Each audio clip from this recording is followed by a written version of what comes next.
Imagine becoming the kind of person who stays calm in chaos, who keeps moving forward no matter what life throws at them. Someone who doesn't break when things get hard, but gets stronger. Someone who doesn't complain, doesn't panic, just handles it. That kind of strength isn't magic. It's built, one mindset shift at a time. But let's be honest. How often do you let small problems ruin your day? How often do you react instead of respond, worry instead of act, get frustrated instead of focused? Most people go through life like leaves in the wind, blown around by emotions, by what others say, by things they can't control. But you're not here to be like most people. You're here to become stronger than them, not out of ego, but out of principle. Today, you're going to discover 50 Stoic lessons that will make you mentally stronger than 99% of people. These aren't just old quotes from dead philosophers. They are tools, powerful, timeless tools, to help you take back control of your mind and your life. So get ready, because after this video, the way you see the world and yourself will never be the same again. Before we begin, I want you to make a commitment to yourself. Write in the comments, "I choose strength." This isn't just a phrase, it's a decision, a signal to your mind that from this moment forward, you're not here to be average, you're here to rise, you're here to lead. So write it down now, and let's begin. Number 1. Don't outsource your peace. Your peace is yours. Don't hand it over to other people. Don't let someone's words, opinions, or behavior decide how you feel inside. That's not strength. That's slavery. You weren't born to be ruled by noise, by moods, or by other people's storms. You were born to lead yourself. Every time you say, "They made me angry," or "That ruined my day," you're giving away power that was never theirs to take. No one controls your mind unless you allow it. No event has the power to disturb you unless you let it in. Think about this. Would you leave the front door of your house open for anyone to walk in and make a mess? Then why do you do it with your mind? Why do you let every comment, every piece of bad news, every careless action from others walk in and destroy your inner calm? The Stoics knew this well. Epictetus said, "It's not things that upset us, but our judgment about things." That means your peace doesn't depend on what happens. It depends on how you choose to see it. And that's the key word, choose. You can choose to respond instead of react. You can choose to stay centered when others are losing their heads. You can choose to say, "This does not control me." Even if the world outside is loud, you can stay quiet inside, but this takes practice. Start small. The next time someone cuts you off in traffic, don't let it shake you. The next time someone speaks with disrespect, don't let their weakness pull you down. The next time plans change or things go wrong, remind yourself, "I am still in control of how I respond." Make your peace your responsibility, not the world's, not your partner's, not the internet's, yours.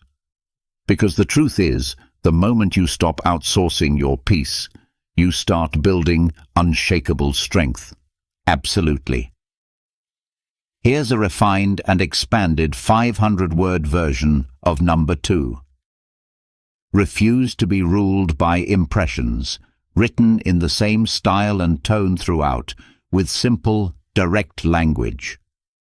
Number 2, refuse to be ruled by impressions. Every day your mind is flooded with thoughts, reactions, opinions, and assumptions. They come fast. They come without warning. You see something, you hear something, you feel something, and before you know it, your mind has already decided what it all means. That's the danger of impressions, the first thoughts that enter your mind without being questioned. They feel real. They feel true. But most of the time, they're not. Most of the time, they are emotional, not logical. They are fast, not thoughtful. And if you don't stop to examine them, they will control you. Someone ignores your message. You assume they're mad at you. A friend gets good news. You feel jealous instead of happy. You mess up once, and you tell yourself you're a failure. These are all impressions. They are quick, they are loud, and they lie. The Stoics warned us, never trust the first reaction. Marcus Aurelius, the philosopher-emperor, wrote, "Don't let your mind be hijacked by the first impression." Why? Because the first thought is often a trap. It is filled with emotion. It pushes you to act without thinking, and it almost always takes you away from peace. But here's the good news. You are not your first thought. You are the one who sees it. You are the one who decides what to do with it. This is your power, to pause. When a thought comes, pause. When an emotion rises, pause. When something feels urgent, pause. That pause is everything. It's the space where self-control lives. It's the space where wisdom begins. Ask yourself, is this thought true? Do I have proof? Is this helping me or hurting me? Am I seeing clearly or through emotion? Don't just follow the impression, challenge it. That's what makes you strong. Most people live on autopilot. They believe every thought that enters their mind. They react to every feeling. They follow every story their brain tells them, without stopping to ask if any of it is real. But not you. You're learning to lead your mind, not be led by it. You're learning to question first thoughts, not obey them. And yes, it takes practice. It takes discipline. It takes awareness. But each time you pause and look deeper, you're training your mind to be calmer, clearer, stronger. Remember this, impressions are like shadows. They look like something solid, but if you walk up to them, you'll see there's nothing there. Don't fight shadows. Don't chase them. Just turn on the light of reason. You are not here to be ruled by every thought. You are here to rule over your mind with clarity and strength. So next time your emotions rise or your thoughts race, don't follow. Don't react. Pause, breathe, think. Refuse to be ruled by impressions. That's how you stay free. That's how you stay strong. Number 3. Train against indignation. Indignation is the feeling that something is unfair, that someone wronged you, that you deserve better. And while it might feel justified in the moment, it's one of the fastest ways to lose your peace and your power. Think about it. Someone cuts in line. Someone speaks to you with disrespect. Someone makes a decision that affects you, and they didn't even ask for your input. Your chest tightens. Your jaw clenches. Your mind goes, "How dare they?" That's indignation, anger mixed with pride, and if you let it control you, it turns small things into big problems. The Stoics knew this feeling well. That's why they trained against it. Marcus Aurelius reminded himself daily, "You will meet people who are rude, selfish, greedy, and arrogant, but they are just being who they are." He didn't say to like it. He said to expect it, to not be surprised by it, to not be ruled by it. When you react with indignation, you are giving your power away. You're letting someone else's behavior decide how you feel. You're turning into the very thing that upsets you. Harsh words, raised voices, tight fists. None of that is strength. That's just losing control. But imagine this instead. Someone disrespects you and you stay calm. Someone tries to provoke you and you don't bite. Someone acts unfairly and you still choose dignity. That's real power. That's the kind of strength that can't be shaken. And no, it's not weakness to stay calm. It's wisdom.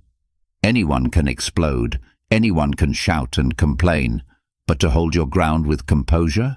To look at a situation clearly and respond instead of react? That takes training. So, start now. The next time something bothers you, don't act immediately.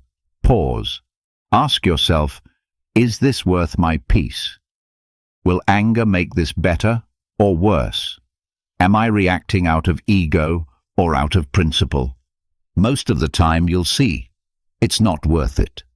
Training against indignation doesn't mean becoming passive. It means becoming wise. It means choosing your battles, protecting your energy, and leading with self-control, not emotion. Remember, your strength is not shown by how loudly you shout, but by how quietly you stand. Don't let anger make you small. Train against indignation. Choose calm. Choose strength. Choose clarity. Number 4, be indifferent to your reputation's accuracy. People will talk. They always do. Some will praise you. Some will judge you. Some will misunderstand you completely. You can live the most honest, disciplined, well-intentioned life and still be seen the wrong way. That's reality. But here's the Stoic truth. Your peace must not depend on their opinion. We all want to be seen clearly, to be understood, to be respected. That's normal. But the moment you start obsessing over your reputation, over how accurate it is, over what others think of you, you hand over your inner peace. And for what? Approval? Validation? Applause that lasts for 5 seconds? Marcus Aurelius wrote, "Ambition means tying your well-being to what other people say. Sanity means tying it to your own actions." In other words, your focus should be on what you do, not what they think. Reputation is outside your control. Effort, discipline, virtue, those are yours.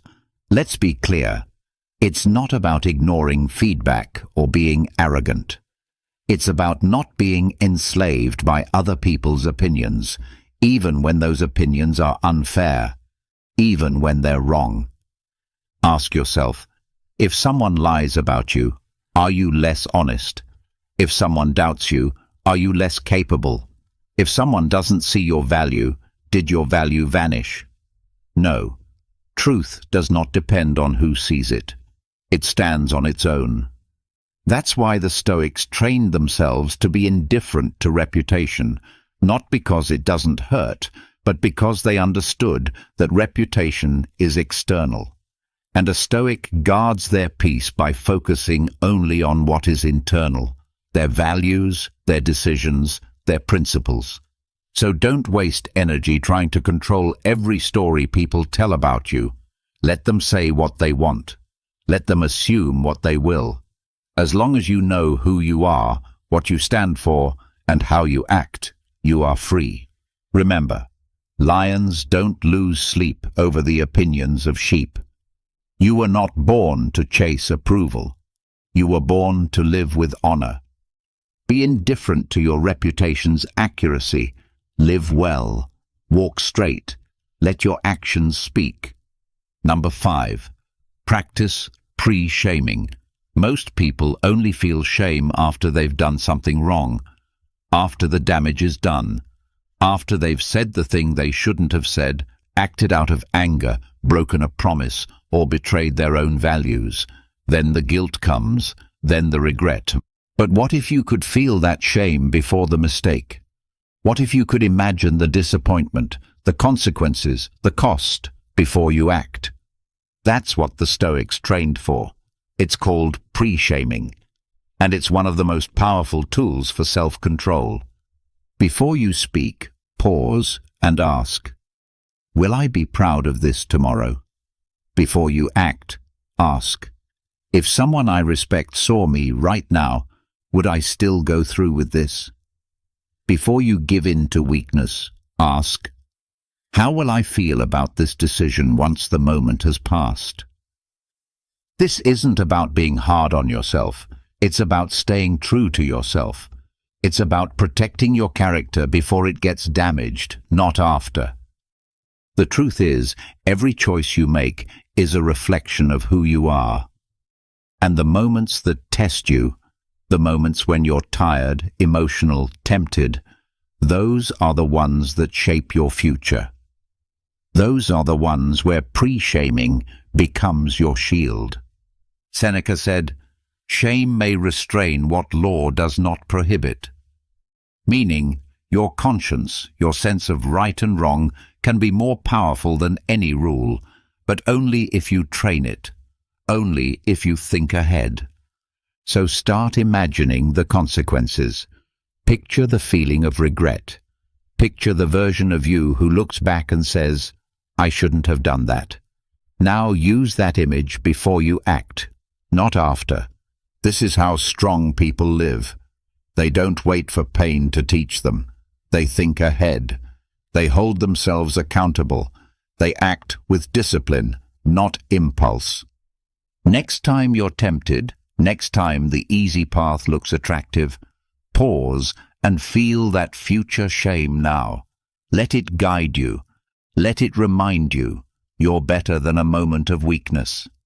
Practice pre-shaming. Stay ahead of regret. Protect your future with the strength of your present. Number 6. Silence is the gym of control. Control is not built when you speak. It's built when you don't. When your mouth wants to fire back, when your ego wants to prove a point, when your emotions are begging to be released, that's when silence becomes your training ground. That's where you build strength that most people never even try to develop. We live in a world where everyone wants to speak first, shout the loudest, post the fastest, but true power, it belongs to the one who can hold their tongue, the one who doesn't need to explain, defend, or react, the one who can sit in discomfort and not flinch. Think about the last time you said something you later regretted. Did it come from calm? No. It came from impulse. It came from the urge to be right, to be seen, to be heard. But you already know this. Words said in heat burn bridges, and they burn you too. The Stoics practiced silence not because they were weak, but because they understood its power. Epictetus said, "Be silent for the most part, or speak only what is necessary." Why? Because every moment you hold back is a rep for your mind, a rep for your emotions, a rep for control. When you resist the urge to speak, you're not suppressing, you're strengthening. You're learning to observe instead of react. You're creating space between stimulus and response. And in that space, you grow. Try it today. When someone annoys you, stay silent. When someone disrespects you, observe, don't react. When you feel triggered, breathe, don't explain. Every time you choose silence over reaction, you're lifting a heavier weight than most people can carry. Silence doesn't mean weakness. It means discipline. It means you don't need to prove anything. You're anchored. You're steady. You're in charge of yourself. Because if you can master silence, you can master your emotions. And if you can master your emotions, there's nothing outside you that can truly control you. So train there, in the silence. That's where self-mastery begins. Silence is the gym of control, and every rep makes you stronger. Number 7, study your own hypocrisy. It's easy to point fingers, easy to judge others, easy to say, "They shouldn't do that," or "I would never act like that." But here's the truth most people avoid. You're guilty of the same things you criticize in others, just in different ways, or when no one's watching. The Stoics believed in deep self-examination, not to punish themselves, but to stay honest. Because the moment you stop being honest with yourself, you start living a lie. And that lie grows, quietly, slowly, until you become blind to your own flaws. That's why you must study your own hypocrisy. When you get angry at someone for being late, ask yourself, have I ever wasted someone else's time? When you call someone lazy, ask, have I never procrastinated? When you gossip, then complain about being judged. Stop and look. This is not weakness. This is courage. It takes strength to turn the mirror on yourself. Seneca wrote, "Let us look at our own faults and not just at the faults of others." Why? Because self-awareness leads to growth, and growth leads to peace. But here's the catch. Most people would rather defend their flaws than fix them. They'd rather pretend to be consistent than admit when they're not. That's ego, that's pride, and that's what keeps people stuck. You can't fix what you won't face. You can't grow if you pretend you're already perfect. So start keeping score, not of others, but of yourself. At the end of the day, ask, what did I criticize today that I also did? Did I expect something from others that I didn't live up to myself? Am I who I say I am, or just pretending? These questions will sting, but they'll also set you free, because when you start studying your own hypocrisy, something shifts. You become more humble, more patient, less judgmental. You stop wasting time criticizing others and start using that energy to improve yourself. And that's what Stoicism is really about, not just appearing virtuous, but being virtuous, quietly, consistently, even when no one's looking. Study your own hypocrisy. Don't fear what you find. Use it to sharpen your character. That's how you stop being part of the problem and start becoming the example. Number 8. Master strategic detachment. You don't have to react to everything. You don't have to carry every problem. You don't have to fix what's not yours to fix. This is where strategic detachment comes in. Not coldness, not apathy, but strength. The strength to take a step back and see clearly. There's a difference between caring and clinging. There's a difference between being present and being consumed. The Stoics understood this. That's why they practiced detachment, not to escape life, but to engage with it wisely. Marcus Aurelius dealt with war, betrayal, disease, and death. But still, he wrote, "You have power over your mind, not outside events. Realize this, and you will find strength." He didn't say, ignore reality. He said, don't be ruled by it. That's detachment. That's strategy. Strategic detachment means stepping back from the storm so you can think clearly. It means protecting your emotions so you can lead with reason. It means understanding that if you get pulled into everything, you lose the ability to change anything. When a situation becomes heated, detach. When someone tries to trigger you, detach. When the world feels overwhelming, detach. Not by running away, not by giving up, but by taking a breath and saying, I will not be controlled by this. I will respond with clarity, not chaos. Detachment is not indifference. It's choosing not to let emotions hijack your actions. It's being involved, but not entangled. It's seeing clearly, not through the fog of impulse. You don't owe the world your stress. You don't have to pick up every emotional weight that's thrown at you. Strategic detachment allows you to help without drowning, to care without collapsing, to act without overreacting. It's not about building walls, it's about building perspective. Step back, breathe, observe, choose wisely. Master strategic detachment, because you can't control everything, but you can control how close you let it get. Number 9. Reject nostalgia. The past can be a trap.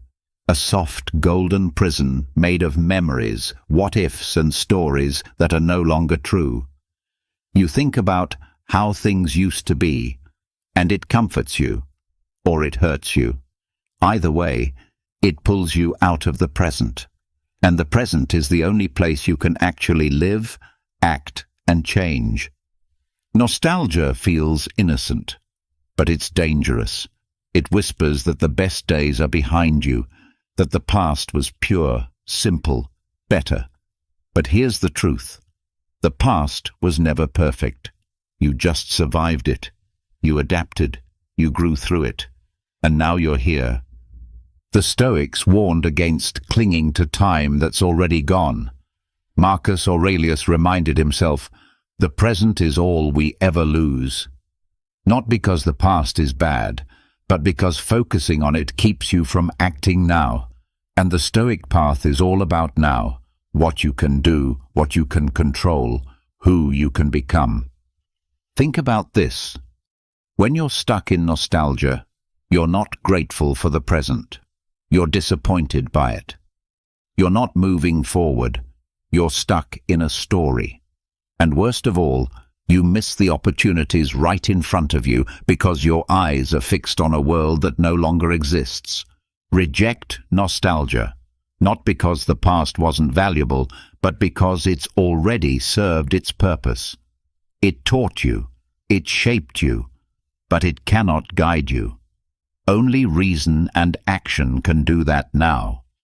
So next time your mind drifts into longing for the good old days, stop and ask, what am I avoiding right now? What am I romanticizing? What can I build today that's even better than yesterday? You weren't meant to live in rewind. You were meant to grow, to evolve, to move forward with strength, not with longing. The present is where your power is. The past is just a chapter you've already written. You don't need to read it again and again. You need to write the next one, with clarity, with intention, and without chains. Reject nostalgia. Honor the past, but don't live there. Your life is happening now, so be here, fully. Number 10. See thoughts as echoes, not commands. Your mind speaks all day long. Thoughts rise, fall, twist, repeat. Some are useful, some are not. Some are wise, most are noise. But here's the truth. Just because a thought appears doesn't mean it must be obeyed. Your thoughts are not orders. They are echoes, reflections of emotions, memories, fears, or random noise from the world around you. One moment your mind says, I can do this. The next, I'm not good enough. One day it says, everything's fine. The next, everything is falling apart. Which one is true? The Stoics taught us, the wise person doesn't follow every thought. They examine it. When a thought shows up, don't salute it like a soldier receiving orders. Observe it like a guard at the gate. Ask, where did this come from? Does it help me? Does it hurt me? Does it align with who I want to be? Most people treat every thought as a fact. I feel anxious, so something must be wrong. I feel angry, so someone must be punished. I feel hopeless, so maybe I am. But those are just feelings disguised as truth. They're not truth. They're weather, passing through. Don't build your life around a cloud. Epictetus said, it's not what happens to you, but how you think about it that matters. The Stoics knew the mind can be trained, and training starts with awareness.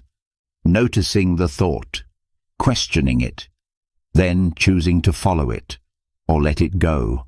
Try it. The next time a thought comes, pause. Don't grab it. Don't push it away. Just look at it. Name it. This is worry. This is ego. This is fear. When you name it, you create Distance.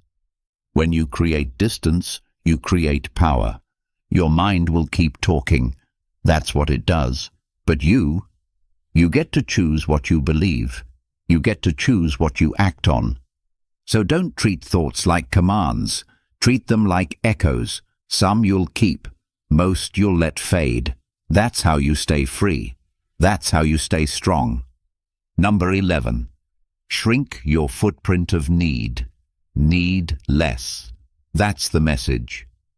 In a world that constantly tells you to want more, chase more, collect more, the Stoic chooses less. Not because they can't have more, but because they know freedom lives in simplicity. Every extra thing you need becomes a chain. Every craving becomes a weakness. Every desire becomes a distraction from what truly matters. The more you need to feel okay, the more you give the world power over your peace. Seneca said, "Being poor is not having too little, it is wanting more." And he was right. Some people have everything, yet feel empty. Others have almost nothing, and still walk with calm and confidence. The difference? One controls their needs, the other is controlled by them. So shrink your footprint of need. Ask yourself, do I really need this? Or have I just been told I should want it? Would my peace disappear without it? If yes, then it owns you. The Stoics practiced this daily. They called it voluntary discomfort, sleeping on the floor, eating plain food, walking in the cold, not to suffer, but to remind themselves, I can be okay with less. Try it. Choose to go without sometimes. Delay gratification. Say no to comfort when it's easy to grab. Learn that you're stronger than your cravings, because every time you choose less, your mind gets clearer, your body gets tougher, your soul gets quieter, and you stop being a slave to things that don't actually matter. Don't misunderstand. Stoicism isn't about being poor or rejecting joy.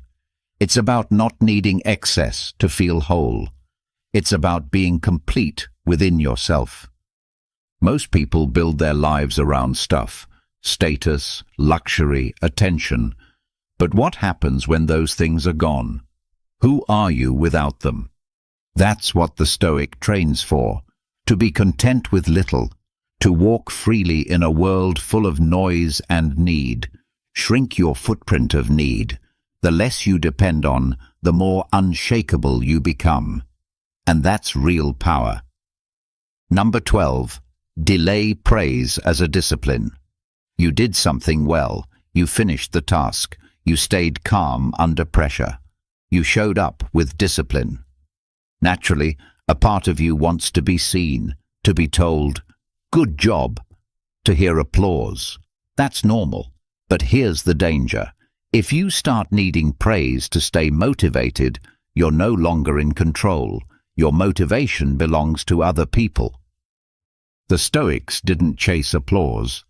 They chased virtue. They did what was right because it was right, not because someone clapped for them.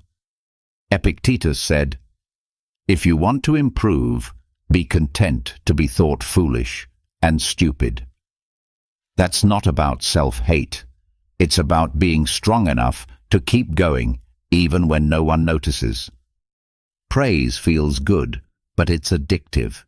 Once you get used to it, you start performing for approval instead of principle. You start asking, did they like it? Instead of, was it good? Was it right? And when the applause doesn't come, you hesitate, you slow down, or worse, you quit.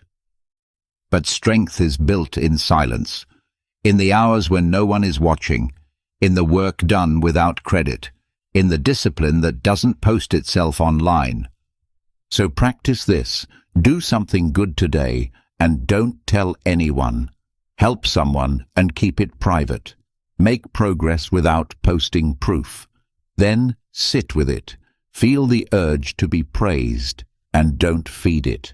That's your training. That's discipline. You don't have to hate praise. You just don't have to rely on it. Let it come if it comes, but never let it be your reason. When you delay praise, you train yourself to act from character, not ego. You build an inner standard that doesn't rise and fall with likes, comments, or compliments. Let your reward be the growth itself. Let your victory be the fact that you showed up and did the work. Delay praise as a discipline, not because it's wrong to be recognized, but because it's stronger not to need it. Number 13. Let go of the last word reflex. You don't always have to respond. You don't always have to correct. You don't need to win every argument, prove every point, or have the final say. That need, the craving to speak last, is not strength. It's ego, and ego is always loud, always defensive, always fragile. Let's be honest. How many times have you wasted your energy trying to win a conversation that didn't matter?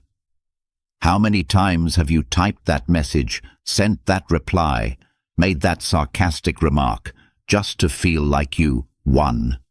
And then what? Did it bring peace, or just more tension? The Stoics knew better.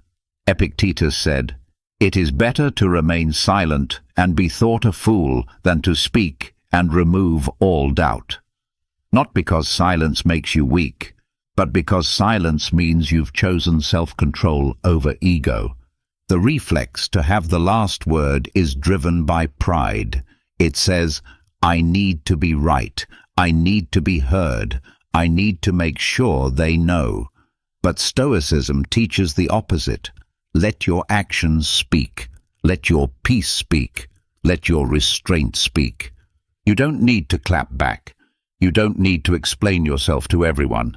Some people don't want clarity. They want control. Some people aren't listening. They're waiting for their turn to talk. Don't play their game. Instead, train yourself to pause. When someone insults you, stay calm. When someone misunderstands you, stay grounded. When someone twists your words, stay focused. Ask yourself, is this worth my energy? Does silence protect my peace better than words right now? Am I trying to be helpful or just trying to be right? Letting go of the last word doesn't mean you're weak. It means you're wise enough to know that truth doesn't need to shout, that dignity doesn't argue, that real strength is calm, not loud. So next time the urge rises, the itch to reply, correct, or clap back, pause, breathe, let it pass, let them talk. Let go of the last word reflex. Choose stillness over noise. That's how you rise above. That's how you lead. Number 14. Refuse unearned opinions. Everybody has an opinion. Most give it freely, loudly, without being asked. But here's the truth. Not every opinion deserves your attention. Not every voice should enter your mind. And not every critic has earned the right to speak into your life. The Stoics understood this. Epictetus said, "If someone tried to hand you a rotten fish, would you take it? Then why do you accept worthless opinions, judgments from people who don't know your path, don't share your values, and wouldn't carry the weight you carry? You must learn to separate noise from wisdom. If someone hasn't done the work, their opinion on your effort means nothing. If someone wouldn't trade places with you, if they wouldn't live with your choices, your pressure, your mission, why let their words shape your path? Look around. Most people are quick to speak and slow to understand. They judge from the outside. They speak from insecurity, not insight. They don't see the late nights, the quiet discipline, the inner battles. All they see is a moment, and they think they know the whole story. Don't argue. Don't defend.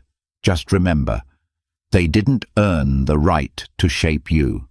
Now, this isn't about arrogance. It's not about rejecting all feedback. It's about having a filter, a strong one. If the person giving advice lives by the same values, if they've walked the road you're walking, if they speak with humility and care, listen. But if they haven't earned it, let it go. Practice this. When you hear criticism, don't react. Pause. Ask, does this person live with discipline? Do they speak from experience? Do they actually care if I grow? If the answer is no, move on. Fast. You're not here to live according to untested opinions. You're here to live by tested principles, by truth, by strength. So let the world talk. Let them assume. Let them judge from a distance. You know who you are. You know what you're building. Refuse unearned opinions and protect your mind like it's sacred, because it is. Number 15. Fast from outrage. Outrage is addictive. It feels powerful in the moment, like fire in your chest, like something righteous, something bold. But most of the time it's just noise, loud, emotional, uncontrolled noise. And the more you feed it, the weaker you become. Today, people wake up looking for something to be mad about. A tweet, a headline, a comment, a mistake. It doesn't matter how small. If it gives them a reason to explode, they take it. And it drains them. Hour by hour, day by day, they burn themselves out over things they cannot control. The Stoic doesn't live that way. The Stoic fasts from outrage. Marcus Aurelius wrote, "How much more harmful are the consequences of anger than the things that caused it?" He knew outrage doesn't solve the problem. It only adds to it. It clouds the mind. It steals your reason. It turns you into what you claim to oppose. So try this. Go a full day without outrage. No matter what happens, don't take the bait. Someone cuts you off. Let it go. Someone says something offensive. Don't react. The news shows something that stirs your anger. Pause and observe. Don't feed it. You'll feel the pull, the heat, the desire to react. But in that moment, you have a choice. React like everyone else, or rise above it. And when you feel that urge, ask yourself, is this helping me? Is this making me wiser or just louder? Would the person I want to become get pulled into this? Outrage wants attention. It wants to control your mood. Don't give it what it wants. This is not about being passive. It's about being powerful enough to stay calm, controlled, focused. While others lose themselves in emotion, you stay rooted in reason. Fasting from outrage is a discipline. Like any fast, it's uncomfortable at first, but over time you become clearer, lighter, stronger. Your energy returns, your mind sharpens, your peace deepens. Fast from outrage, reclaim your clarity, protect your power, because your peace is too valuable to be traded for a moment of noise. Number 16. Decelerate your ambitions. Ambition is powerful. It drives you to grow, to improve, to achieve. But unchecked ambition is a trap. It makes you restless. It blinds you. It pushes you to chase more, faster, harder, without stopping to ask why. That's why you must learn to decelerate your ambitions. Not stop them, not kill them. Just slow them down, on purpose. That's the discipline. In today's world, everyone is sprinting. Bigger goals, more wins, faster timelines. It looks like progress, but often it's panic in disguise. The Stoics warned against this. Seneca wrote, "He who is everywhere is nowhere."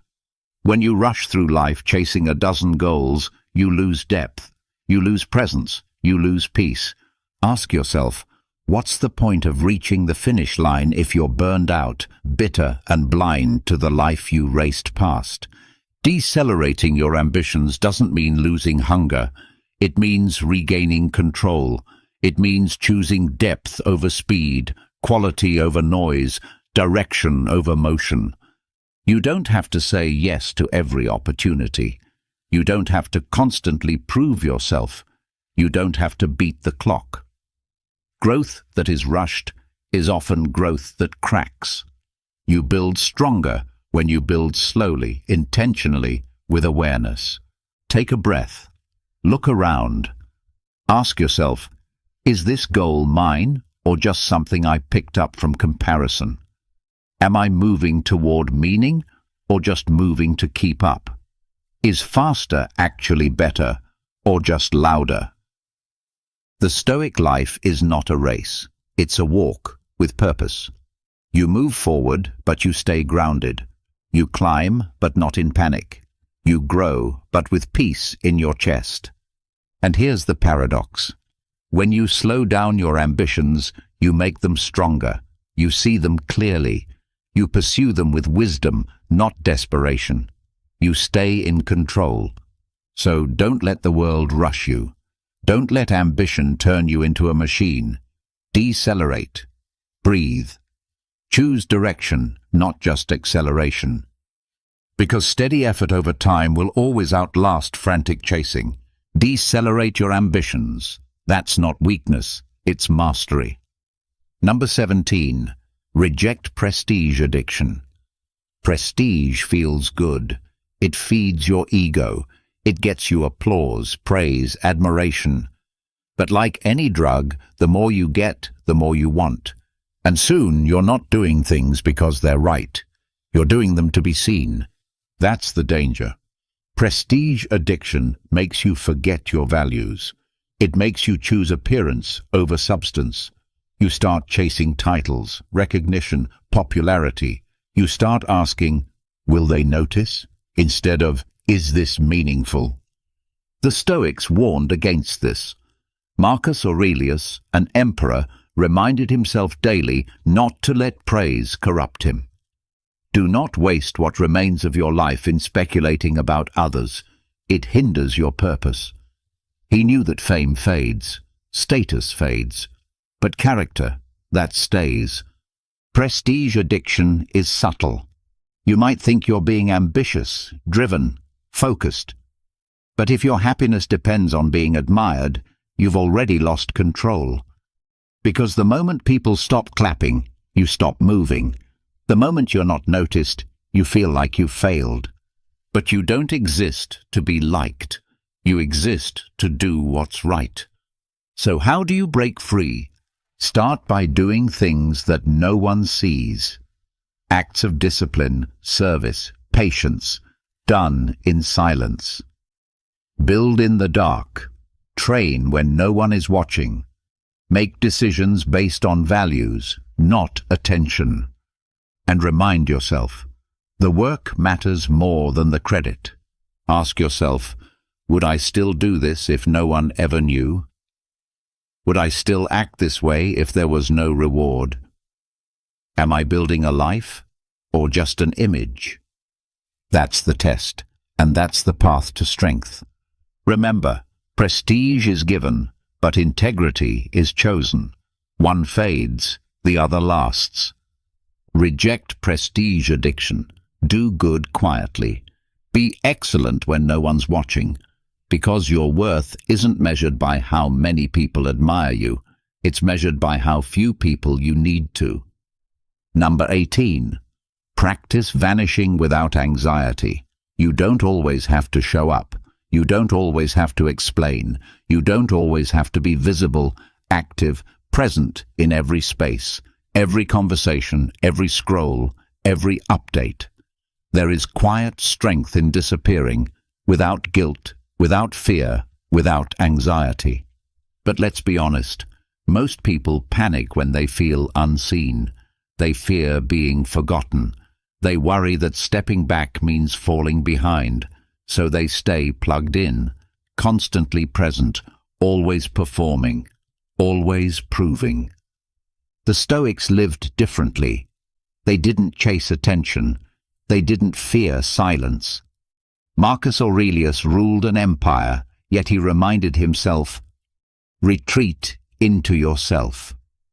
He knew solitude is not loneliness. It's clarity, it's power, it's where you meet your mind again. To vanish on purpose is to reset, to return to stillness, to watch without being pulled in, to rebuild your focus, your energy, your discipline. Not every moment is meant to be shared. Not every feeling needs a reaction. Not every phase of growth happens in public. Disappearing is not a weakness, it's a choice. It's saying, I don't owe the world constant access to me. I don't need to explain my silence. I can take time to sharpen in the shadows. And yes, at first, it's uncomfortable. The urge to check in, to post, to respond, it lingers. You feel like you're missing something. But sit with that discomfort. Let it pass. Let your presence be intentional, not reactive, not desperate, not automatic. Practice this. Vanish for a while. Not forever. Just long enough to breathe, to think, to observe. Step away from the noise. Let people wonder. Let the world move on without you. And watch how calm you become. You'll realize something powerful. You were never lost. You were just too surrounded to see clearly. When you come back, you'll return with more focus, more strength, and more peace, because you didn't disappear out of fear. You did it with discipline. Practice vanishing without anxiety. Not to escape life, but to return to it stronger. Number 19. Be your own censor. You don't need someone watching over your shoulder. You don't need a crowd to keep you accountable. You don't need rules posted on the wall. If you want to live with strength, with discipline, with honor, you need to become your own censor.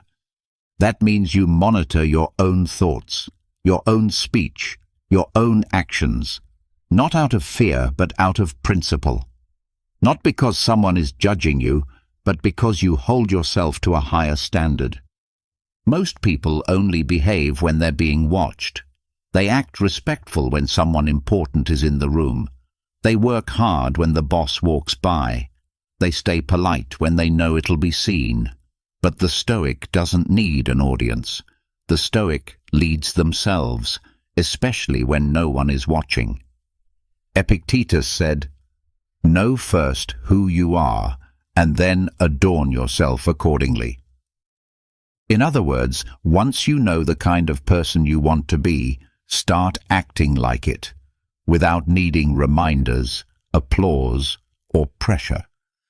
Being your own censor means catching yourself in the small moments. You're about to lie. Stop yourself. You're tempted to cut corners. Remember your principles.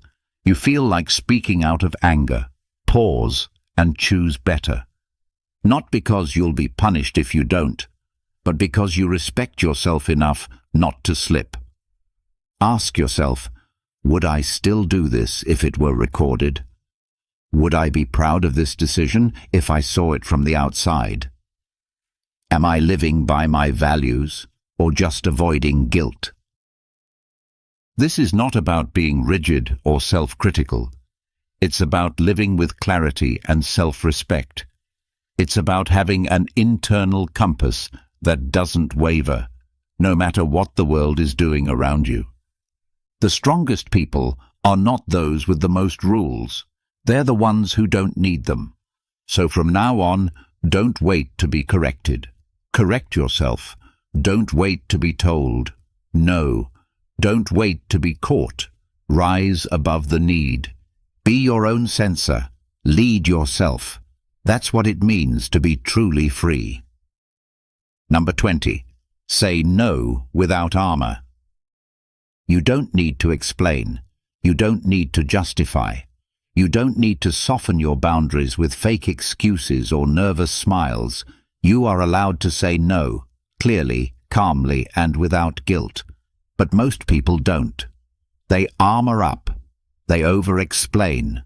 They wrap their no in fluff. hoping to avoid disapproval. They say, "I'm really busy, maybe later," when the truth is, they just don't want to. And that's okay, that's honest. But we've been trained to believe that saying no makes us selfish, rude, or difficult. The Stoics didn't believe that. They believed in living by reason, not fear, in doing what is right, not what is easy. Saying no when you mean no is not harsh. It's strong, it's clean, it's clear. Every time you say yes to something you don't believe in, don't care about, or don't have energy for, you're stealing time from what matters most. You're trading your peace for comfort. And comfort, in this case, is weakness. Learn to say no without armor. Not with arrogance, but with confidence. Not with coldness, but with clarity. You don't owe everyone access. You don't owe everyone your time. You can decline an invitation. You can walk away from a conversation. You can pass on a project. And you don't have to dress it up. Try this. The next time you want to say no, just say it. Don't explain it unless you truly want to. Don't pad it with apologies you don't mean. Stand on your values. Trust your reasons. Let the silence after your no be part of your strength. A clear no is better than a dishonest yes. It's more respectful to others and far more respectful to yourself. So drop the armor. Let the word speak for itself. Say no with peace. Say no with purpose. Say no like someone who knows what they stand for.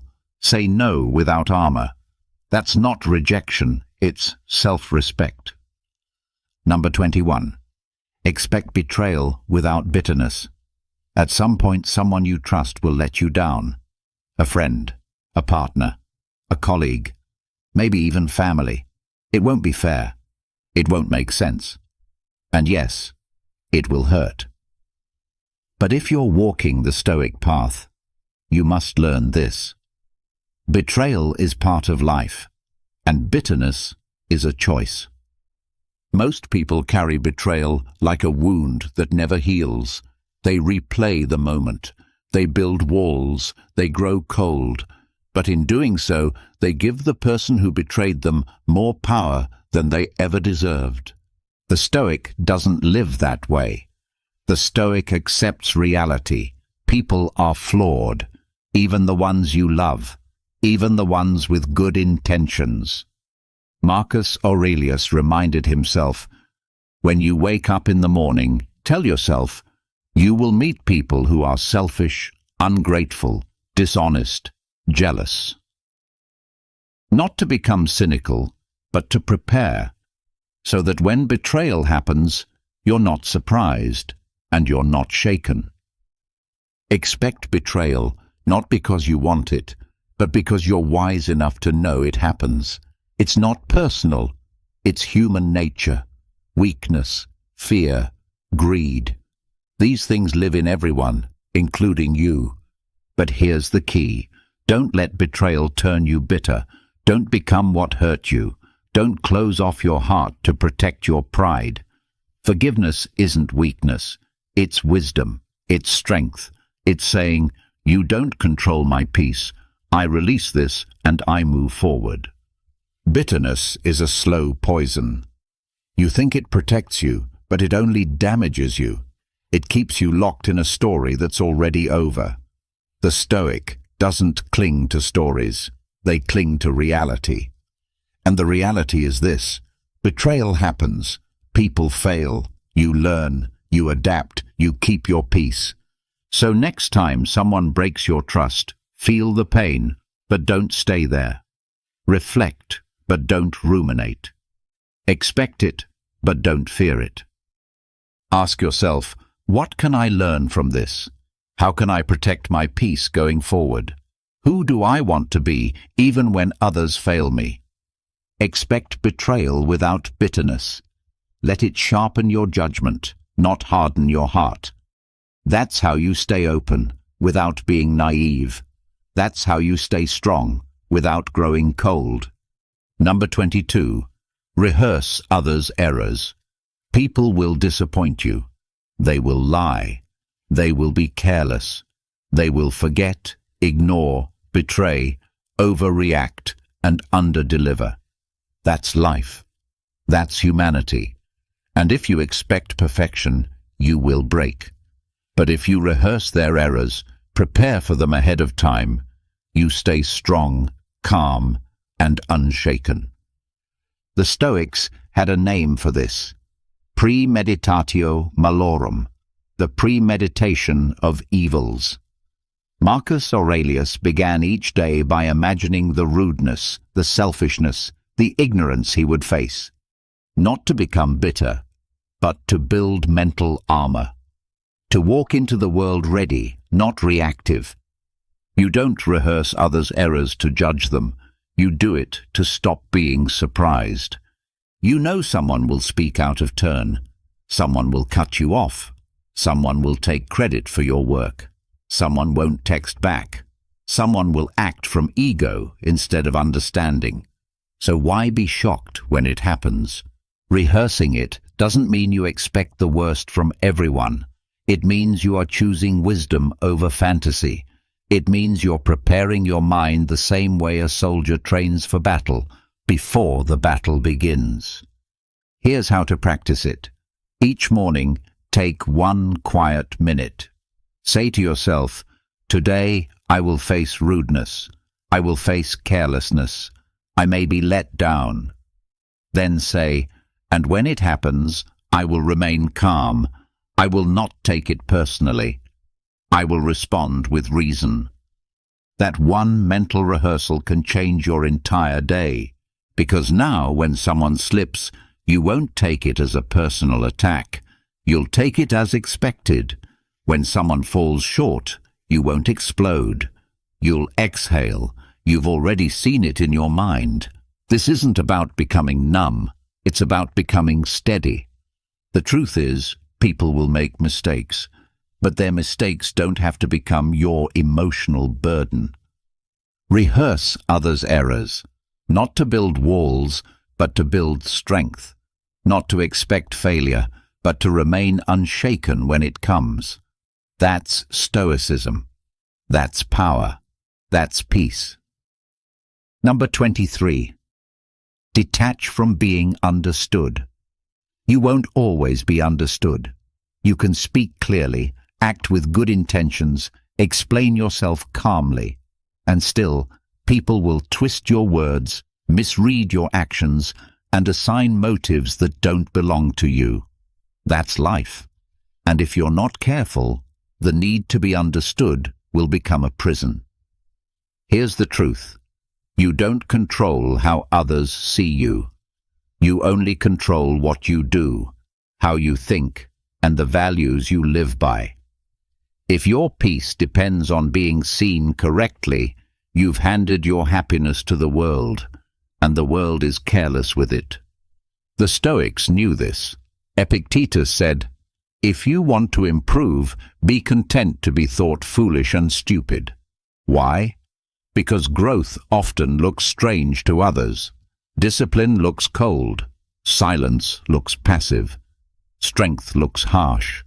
People misunderstand what they don't practice. And that's not your burden to carry. Detachment is not indifference. It's freedom from emotional dependence. It's the ability to say, I know who I am. If they don't understand, that's okay. This isn't easy. The ego wants to explain itself, to be seen, to be validated. But the more you chase understanding from others, the more you lose understanding of yourself. So train to let go. Let people misjudge you. Let them question your silence, your choices, your path. You're not here to be explained. You're here to live with clarity. Be kind, but don't over-explain. Be true, but don't beg to be seen. Let your actions do the speaking, even if the world chooses not to listen. Ask yourself, if I'm misunderstood, does it change my principles? Am I living for truth or for approval? Is peace worth more than being right in someone else's eyes? Detach from being understood, not out of arrogance, but out of wisdom. Because when you stop needing to be seen correctly, you finally start seeing yourself clearly. Number 24. View rejection as neutrality. Rejection feels personal. It stings. It echoes in your mind like a message that says, "You're not enough." But that's a lie. The truth is, rejection isn't a weapon, it's a signal. And most of the time it has nothing to do with your worth. The Stoics taught us to see things as they are, not as we feel they are. So here's how to see rejection the Stoic way. As neutral. Not good, not bad. Just information. Just one path closed so another can open. You didn't get the job? That's a fact, not an insult. Someone didn't choose you. That's a decision, not a judgment. A door shut in your face. That's direction, not disgrace. When you take rejection personally, you give it power. You let it define you. But when you see it with clarity, you realize it's just life moving, shifting, guiding, not punishing you, positioning you. Marcus Aurelius said, "Choose not to be harmed, and you won't feel harmed." The same applies to rejection. If you don't see it as failure, it won't be failure. If you don't take it as shame, it won't be shame. It's your interpretation that shapes your experience, not the event itself. Next time you're rejected, pause. Don't react. Don't spiral. Just ask, is this really an attack, or is it just a redirection? Am I actually hurt, or am I just surprised that things didn't go my way? Is this rejection saying I'm unworthy, or just saying, not this, not now? Most rejection isn't personal. It's timing, it's fit, it's chance. And even when it is personal, it still doesn't define you. It just reveals who or what isn't aligned with your path. You don't have to fight rejection. You just have to stop clinging to it. Let it pass through you like wind. Let it move you without breaking you. So don't fear it. Don't resent it. Don't carry it. View rejection as neutrality. Not an enemy, not a failure, just a message. And sometimes that message is simply, keep going. Number 25. Let others win in perception. Let them think they're ahead. Let them believe they've won. Let them walk away with the final word, the louder voice, the applause, the spotlight. If it brings them peace, let them have it. Because the Stoic doesn't play for appearances. The Stoic plays for truth, for substance, for inner stillness. We live in a world obsessed with how things look. People build their entire identities around image. They want to be seen as successful, as powerful, as right, even when they're not. And that's fine. Let them play that game. But don't get pulled into it. You have nothing to prove. Your value is not up for debate. If someone misunderstands you, twists your words, downplays your efforts, let them win in their own mind. That's their reward. Yours is peace. Seneca said, "It is the power of a great mind to be unmoved by praise or blame," meaning, whether they clap or criticize, you remain steady. Whether they think you're the hero or the fool, you remain rooted.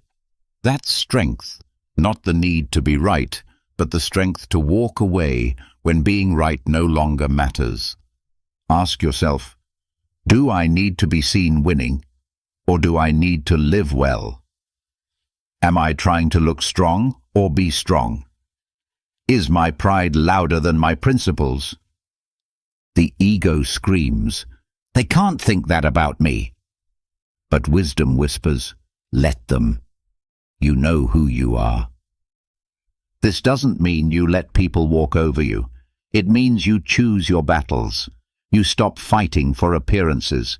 You stop spending energy trying to control how others see you. Instead, you control how you show up, calm, clear, unbothered. So when someone plays the game of perception, smiling louder, speaking faster, performing confidence, step back. Let them have it. Let others win in perception. You win in peace.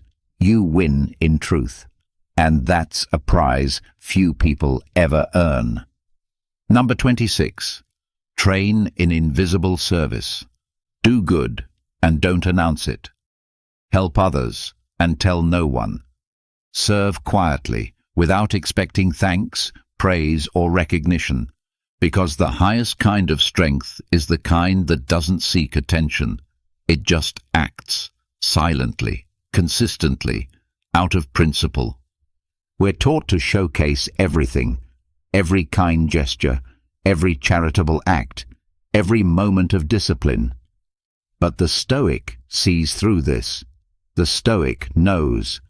If you only serve to be seen, you're not serving, you're performing.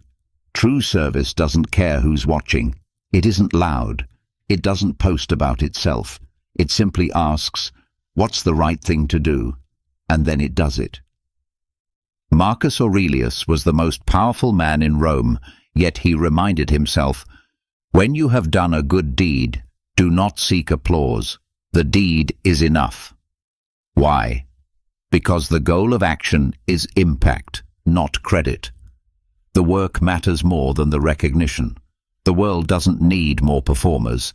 It needs more people who quietly carry the weight. So train yourself. Pick up what someone dropped. Say nothing. Offer a kind word. Expect nothing back. Help someone struggling. Walk away without a story to tell. This isn't weakness. It's discipline. It's humility. It's power under control. Ask yourself, would I still do this if no one ever knew? Am I doing this to help or to be seen helping? Can I let go of the need to be noticed and just live by my values? Because real strength doesn't need applause, real goodness doesn't need witnesses, and real service, the kind that changes you, is done in silence. Train in invisible service. Do the right thing and walk away, not for them, not for your image, but for your soul. Number 27. Use others' flaws to train your patience. People will test you. They'll be rude. They'll talk over you. They'll act selfish, careless, unreliable. You'll be tempted to snap, to judge, to lose your cool.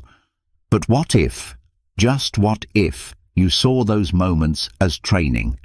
That's what the Stoic does. Every flaw you notice in someone else is a chance to grow stronger yourself. Instead of saying, why are they like this? The Stoic says, here's my chance to practice patience. Marcus Aurelius reminded himself daily, when you wake up, expect to meet people who are arrogant, dishonest, envious, and selfish. He wasn't being negative, he was preparing himself. Because when you expect imperfection, you don't take it personally, you don't react, you stay grounded. Think about it. You train your body by lifting weights. You build muscle through resistance. Patience is the same. You build it through difficulty, through tension. And what better resistance than someone's bad behavior? Someone interrupts you? Practice listening without needing to speak. Someone speaks harshly? Practice responding with calm. Someone disappoints you? Practice grace instead of resentment. This doesn't mean you excuse harmful behavior. It means you don't let it shape you. You use it as fuel to shape yourself. Ask yourself, am I letting their weakness weaken me? Or am I using this to strengthen my discipline? Can I remain calm, not because they deserve it, but because I do? This mindset changes everything. Instead of being reactive, you become intentional. Instead of being drained by people, you're sharpened by them. You start seeing every frustrating moment as a quiet opportunity to stay still when your emotions rise, to breathe when you want to speak, to lead by example when others fall short.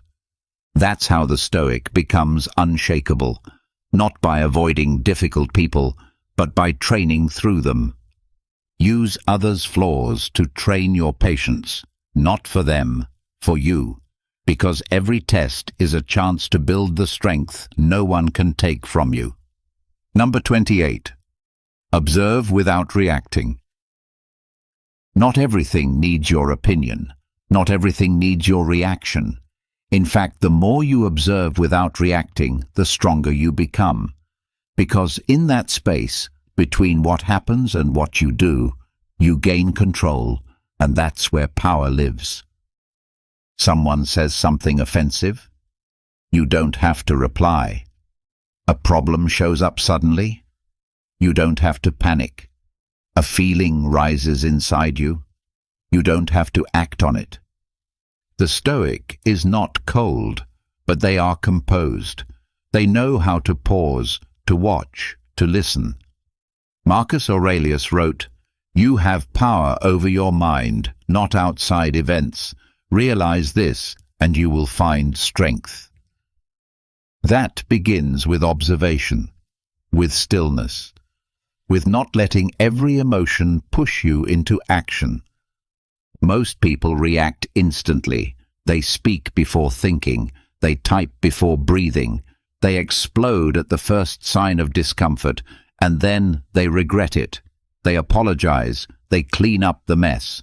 But the Stoic chooses the higher ground, to see clearly before responding, to watch their own mind, to step back and say, "Let me look at this first." This is not weakness. This is mastery. Because when you react to everything, you become a puppet, pulled by emotion, by others, by chaos. But when you observe without reacting, you become grounded, unshaken, clear. So start training it. When someone frustrates you, pause. When something surprises you, breathe. When a feeling rises, watch it. Don't judge it, just observe. Ask yourself, what's really happening here? Is this worth my energy? Am I responding with wisdom or just reacting out of habit? Silence is powerful. Stillness is strength. You don't have to fight every battle. You don't have to answer every insult. You don't have to move just because something stirs. Observe without reacting. Let the storm pass. Let the noise fade. And when you do act, do it with clarity, not impulse. That's how you lead yourself. That's how you lead others. Number 29. Watch your face. You speak even when you say nothing. Your face, your eyes, your mouth, your posture, it all reveals what's going on inside. Disapproval, frustration, arrogance, impatience. Even if your words are calm, your face might betray the truth. That's why the Stoic watches their face, not for vanity, but for discipline. They know that self-control isn't just in how you talk, it's in how you hold yourself when you're tested. Marcus Aurelius wrote, "Let the God within you rule a man who is of one mind, and who remains silent or speaks according to law, and who is content with whatever happens to him." In simple terms, your outward expression should reflect inner calm, not irritation, not superiority, not panic. When someone disagrees with you, do you smirk? When you're waiting impatiently, do your eyes roll? When you're under pressure, does your frustration leak through your expression? These moments may seem small, but they expose something bigger, a lack of control. Your face is a mirror. It shows whether your principles are steady or just words. So train it. When someone annoys you, practice softening your expression. When you feel judgment rise, keep your face still. When things don't go your way, let your eyes stay calm. This isn't about pretending, it's about alignment, about making sure your outside matches the discipline you're building inside. Ask yourself, what is my face saying right now? Would I be proud of this expression if someone I respect saw it? Am I reacting or responding with presence? Because every glance, every raised eyebrow, every sigh, they all tell a story. And if you're not careful, they'll speak for you before your values do. The Stoic face is not blank, it's composed. It's not fake, it's trained. It doesn't hide emotion, it chooses when and how to express it. Watch your face. Let it show poise, not pride, peace, not ego. And in time, your presence alone will speak volumes without you saying a word. Number 30. Love others stoically. Love is not weakness. Real love, the kind the Stoics lived by, is strength under control. It's deep, loyal, steady, but never possessive, never desperate, never dependent.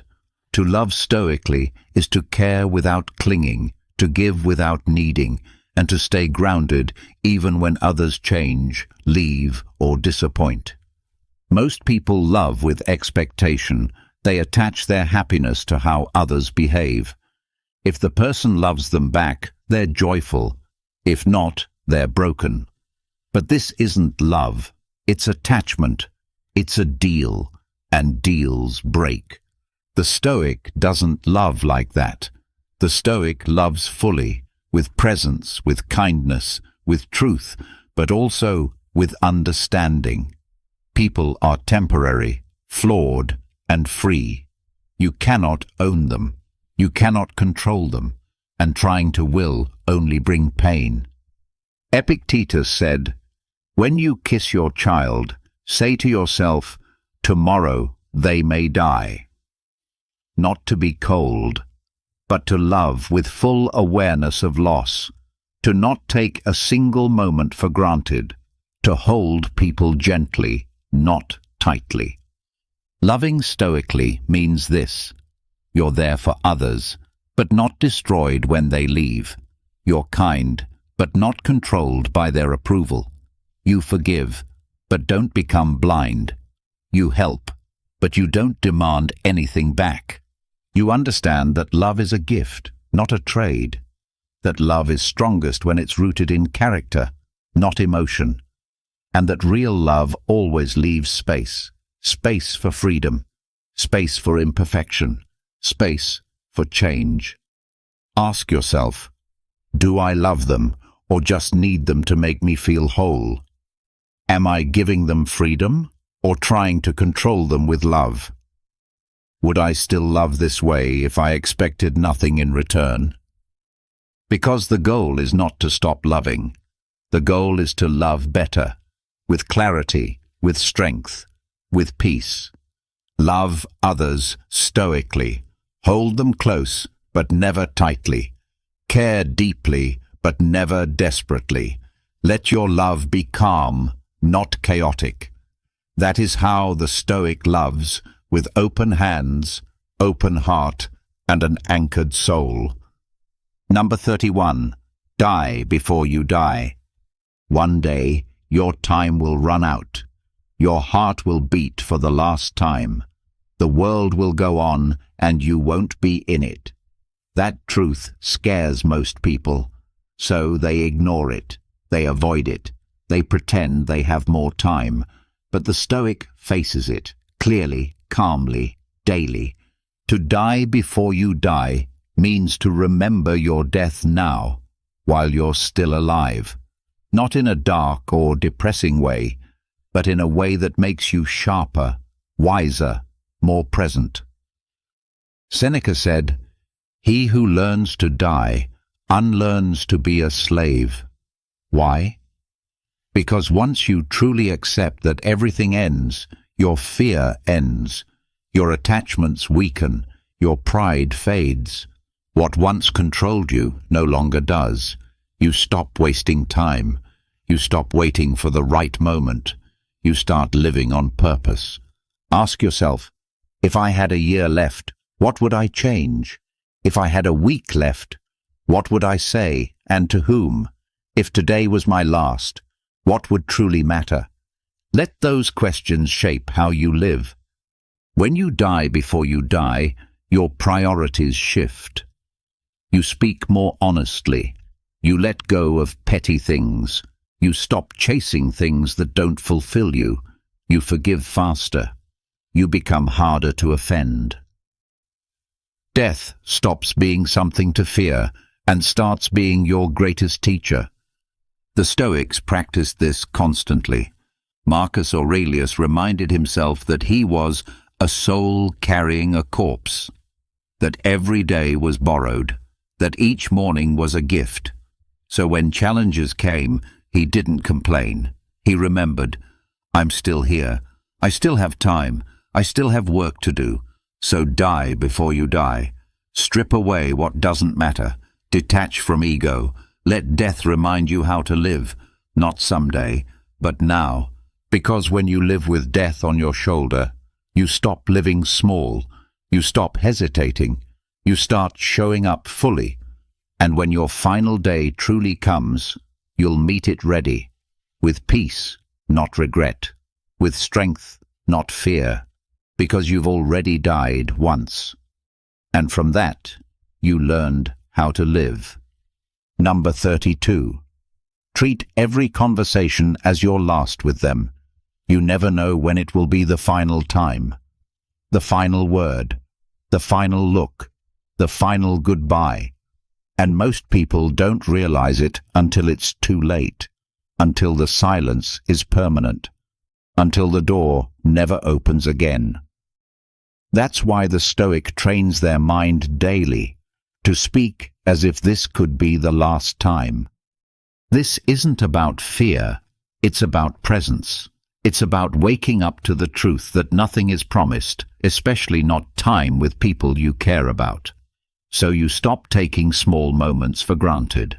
You stop rushing through conversations. You stop treating people like they'll always be there, because they won't. Epictetus reminded his students, you are a mortal talking to mortals, meaning no one's time is guaranteed, not theirs, not yours.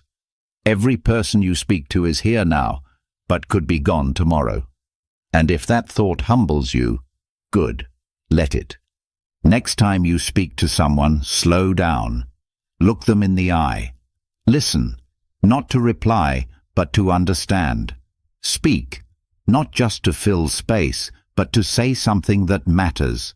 Leave them better, even if only with a kind word or a moment of respect. Ask yourself, if this were our last conversation, would I be proud of how I showed up? Did I give them attention or just words? Did I speak from ego or from care? This mindset doesn't make you sad. It makes you intentional. It makes you choose your words wisely. It makes you love without hesitation and forgive faster. It makes you live with fewer regrets. The Stoic doesn't fear the end. They prepare for it. And in doing so, they live more fully in the present. They leave nothing unsaid, nothing assumed, nothing wasted. So practice it, even in small talks, even in difficult moments. Speak with honesty, act with warmth. Let people feel that they mattered in your presence. Treat every conversation as your last with them, because one day it will be. And when that day comes, you'll be grateful you spoke with your heart, not your ego. Number 33. Measure days by integrity, not productivity. In today's world, you're told to measure your day by output. How much you got done, how fast you moved, how many tasks you checked off. Busy equals successful. Activity equals worth. But the Stoic sees things differently. Your value doesn't come from how much you do, it comes from how you do it. Not speed, but purpose. Not volume, but virtue. That's why the Stoic doesn't ask, Was I productive today? They ask, was I honest? Was I disciplined? Was I true to my values? Anyone can stay busy. Machines stay busy. But not everyone can stay in integrity to their word, to their principles, to their higher self. Marcus Aurelius never said, do more. He said, if it is not right, do not do it. If it is not true, do not say it. That's how he measured the day, not by accomplishments, but by alignment. So ask yourself at the end of each day, did I do what I said I would do? Did I show up with patience, honesty, and strength? Did I cut corners to look efficient? Or did I stay true to what matters? Some days you'll get a lot done. Some days you won't. That doesn't mean you failed, but if you lied, if you acted from ego, if you betrayed your values just to feel productive, then no list of tasks can save you. You want to live like a Stoic. Build your day on character, not image, not hustle, not metrics. Character. Choose quality over quantity. Choose depth over motion. Choose right over easy. And when you lay your head down at night, don't count how much you did. Count how well you lived. Measure your days by integrity, not productivity. That's how you stay centered in a world that's always racing. That's how you build a life that actually means something. Number 34. Shrink eternity into urgency. You don't have forever. Stop living like you do. The clock is ticking, not just in the background, but right in front of you. Every hour you delay, every moment you waste, every excuse you feed, it's time you'll never get back. And yet, most people move through life like they have an unlimited supply of it. They say, someday, as if it's guaranteed. I'll start when I'm ready. I'll do it when things calm down. I have time. But the Stoic sees through the illusion. Marcus Aurelius wrote, "You could leave life right now. Let that determine what you do, say, and think." That's not morbid, that's powerful. It means live like it matters. Now, shrink eternity into urgency. Don't wait to feel ready. Don't wait for permission. Don't wait for the perfect moment. It doesn't exist. What exists is now, and it's all you truly own. You keep thinking you have time, but time isn't lost in years. It's lost in minutes, in distractions, in overthinking, in postponing the work, the change, the hard conversation. You don't need more time. You need more intention. So act, speak, build, begin. Start writing the book. Make the call. Fix the habit. Apologize. Let go. Begin again. Not tomorrow, now. Ask yourself, if this day was my last, how would I spend it? What would I regret not doing if this week slipped away? Am I living with urgency or just running in circles? Urgency isn't about panic. It's about presence.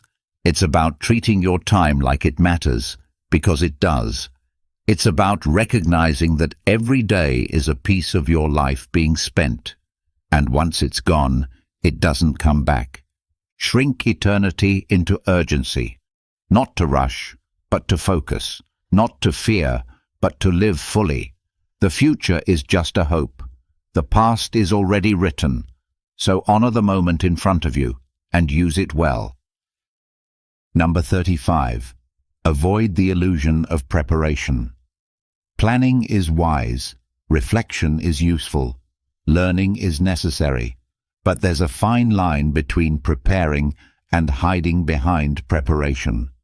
The Stoic sees that line clearly. Most people don't. You say you're getting ready. You say you're still researching. You say the timing's not right yet.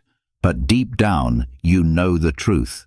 You're stalling. You're scared. You're trying to perfect something before you even begin. That's the illusion of preparation. It feels like progress, but it's not. It feels productive, but it's really avoidance dressed as planning. The Stoics didn't waste time. Marcus Aurelius reminded himself, "You could leave life right now. Let that determine what you do and say and think." In other words, act. Now. You don't need to have it all figured out. You need to begin. You won't become strong by reading about discipline. You become strong by living it. You won't master calm by thinking about peace. You build it by facing pressure and not folding. Philosophy is action, not theory. Ask yourself, am I preparing or am I procrastinating? Am I learning or just delaying what I already know I need to do?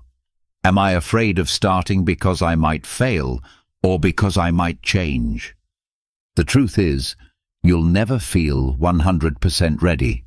The conditions won't be perfect. The fear won't fully go away, and that's okay. Start anyway. You can still study, still refine, still grow, but do it in motion, not on pause. Avoid the illusion of preparation, because every day you wait for perfect, you lose a chance to become better through action. Jump in, fall, adjust, repeat. That's how you grow. The Stoic doesn't sit on the sidelines of life. They step in, with clarity, with courage, with a willingness to fail. You don't need more time. You need more truth. And the truth is, you're ready enough. Now go. Number 36. Exit gracefully. Not every chapter is meant to last. Not every place is meant to be stayed in. Not every person is meant to walk with you forever. But when it's time to leave, leave with grace, not drama. Leave with calm, not chaos. Exit gracefully. The ego wants to slam the door, to announce the exit, to burn the bridge and say, they'll regret this. But that's not strength. That's pride wounded and loud. The Stoic doesn't need to prove anything on the way out. They've already said what needed to be said, with their actions, with their values, with their peace. Seneca wrote, "As is a tale, so is life. Not how long it is, but how good it is what matters." That applies to your roles, your jobs, your relationships, your seasons of life. What matters is not how long you stayed, but how you carried yourself when you walked away. A clean exit is a sign of a clean mind. It means you don't leave behind bitterness, resentment, or regret. You leave behind clarity, maturity, self-respect. So when something ends, don't cling, don't curse, don't drag it out longer than it needs to last. If it's time to move on, then move. Quietly, confidently, respectfully. Ask yourself, am I leaving to grow or to get revenge? Will I remember this exit with pride or with shame? Is my ego speaking or my wisdom? Whether it's walking out of a room, a role, or a relationship, make your exit clean. Don't throw mud. Don't throw blame. Pack your peace and move forward.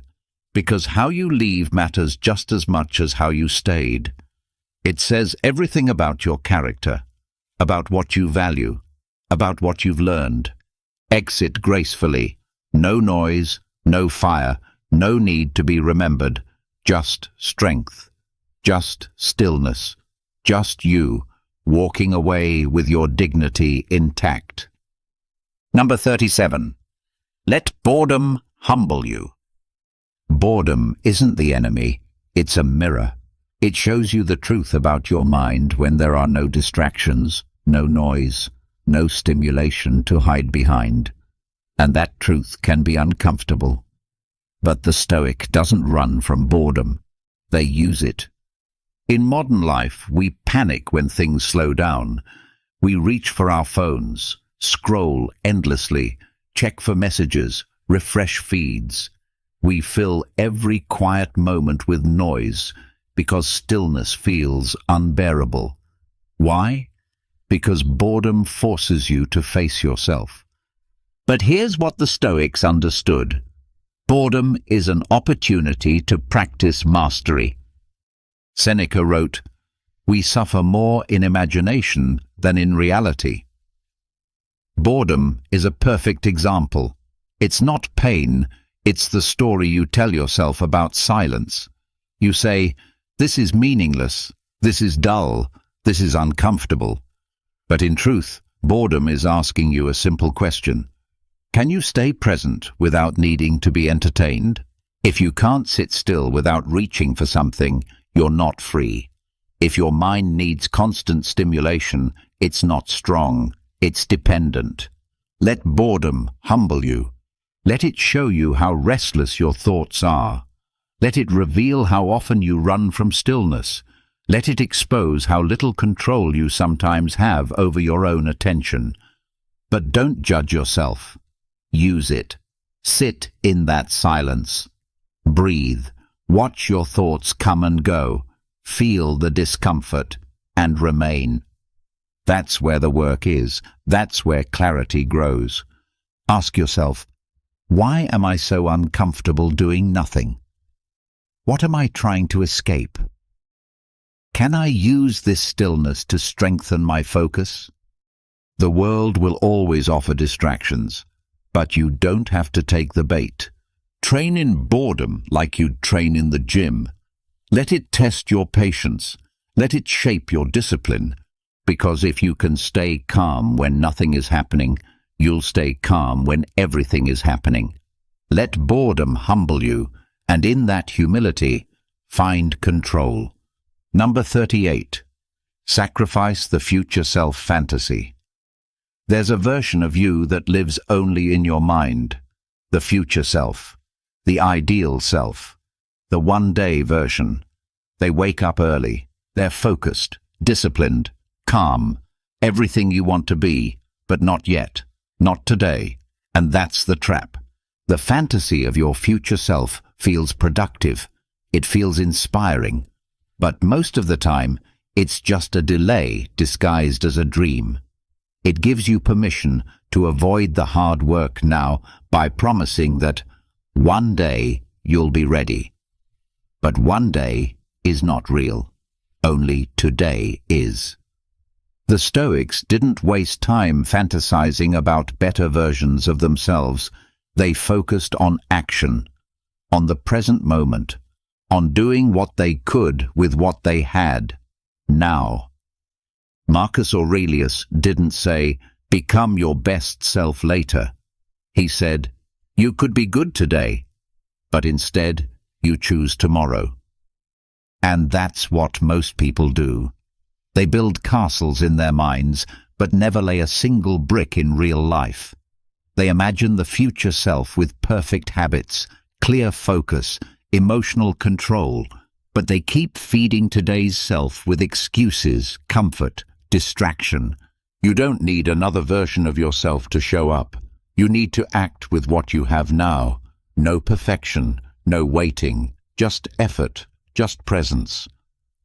Ask yourself, what am I putting off for a version of me that doesn't exist yet? What would happen if I stopped planning and started moving? If I lived like change was only possible now, what would I do differently today? The future self is a shadow. It won't build your life for you. Only you, in this exact moment, can do that. So, sacrifice the fantasy. Give up the illusion. Stop worshipping the later version of you and start showing up as the real one. Because strength isn't found in the person you dream of becoming. It's built in the person you choose to be, today. Sacrifice the future self fantasy and replace it with action. Number 39. Contemplate insignificance without despair. You are one person, on one planet, in one moment of time. a speck in the universe, a breath in history. And that can feel heavy. It can make you ask, what's the point? But the Stoic doesn't run from this truth. They face it without fear. You will be forgotten. So will your achievements, your name, your opinions. 100 years from now, the world will keep turning, and it may not remember you. But that's not depressing. It's liberating. Marcus Aurelius reminded himself, everything we do is a grain of sand in an endless desert. He didn't say this to feel small. He said it to stay clear, to remember that ego fades, but virtue remains. When you contemplate your own insignificance, two things can happen. You can fall into despair, or you can let go of the weight you were never meant to carry. You realize you don't need to impress everyone. You don't need to be perfect. You don't need to control everything. Because in the grand scheme, your only task is to live well now. Not to be remembered, not to be admired, but to live today with courage, discipline, honesty, and peace. Ask yourself, if nothing I do is permanent, what matters most right now? Am I living for legacy or for integrity? Do I need to be important or just useful, kind, present? Contemplating insignificance brings humility, and humility clears away the noise. It pulls your attention out of the distant future and into the present moment, where life is actually happening. You stop chasing fame. You stop fearing failure. You stop clinging to things you can't keep. And in that stillness, something strange happens. You feel more alive, more grounded, more grateful, because you realize, if life is short, if nothing is promised, if everything fades, then every moment becomes precious. Contemplate insignificance, not to shrink yourself, but to see clearly. You don't need to be big to live a meaningful life. You just need to be true. Right here, right now. That's enough. Number 40. Avoid legacy worship. You're not here to be remembered forever. You're here to live well now, to act with integrity, to speak with truth, to build what matters, not for applause, not for monuments, not for fame, but because it's right. Legacy is not the goal. Character is. The world tells you to leave your mark, to build a name that lasts. But the Stoic sees the trap. The more you chase legacy, the more you live for the opinions of people who may never understand you and may not even exist yet. Marcus Aurelius, one of the most powerful men in history, reminded himself, soon you will have forgotten all things, and soon all things will have forgotten you. Not to depress himself, but to stay grounded. To remember that no matter how big your name becomes, time will erase it. Statues crumble, books rot, memories fade. So why obsess over being remembered? Instead, focus on being useful now, kind now, honest now. Let go of the need to be praised for decades after you're gone. That's ego. That's noise. The Stoic path is quiet, humble, rooted in service, not status. Ask yourself, am I doing this because it's right, or because I want to be remembered for it? If no one ever knew my name, would I still live this way? Is my legacy more important to me than the life I'm living right now? Chasing legacy is often just fear of being forgotten. But if you live each day with purpose, you won't need to worry about being remembered. You'll have lived, and that's enough. Avoid legacy worship. Do the work. Live your values. Let go of the need for statues, stories, and signatures in history books. Because the Stoic knows, It's better to be good now than to be remembered later. Number 41. Use adversity as an identity test. Anyone can be calm when life is easy. Anyone can sound wise when everything goes their way. But when adversity shows up, when plans collapse, when people disappoint you, when nothing is working, that's when the truth comes out. That's your test, not of your image, not of your potential, but of your identity. The Stoics didn't just tolerate adversity, they welcomed it. Not because they enjoyed pain, but because they knew struggle reveals what comfort hides. Marcus Aurelius said, "You have power over your mind, not outside events. Realize this, and you will find strength." Adversity strips away the surface. No more pretending, no more acting, only what you truly believe, what you truly value, and who you truly are, remain. So when things get hard, don't just ask, "How do I fix this?" Ask, "Who am I right now?" Are you patient or impulsive? Are you grounded or emotional?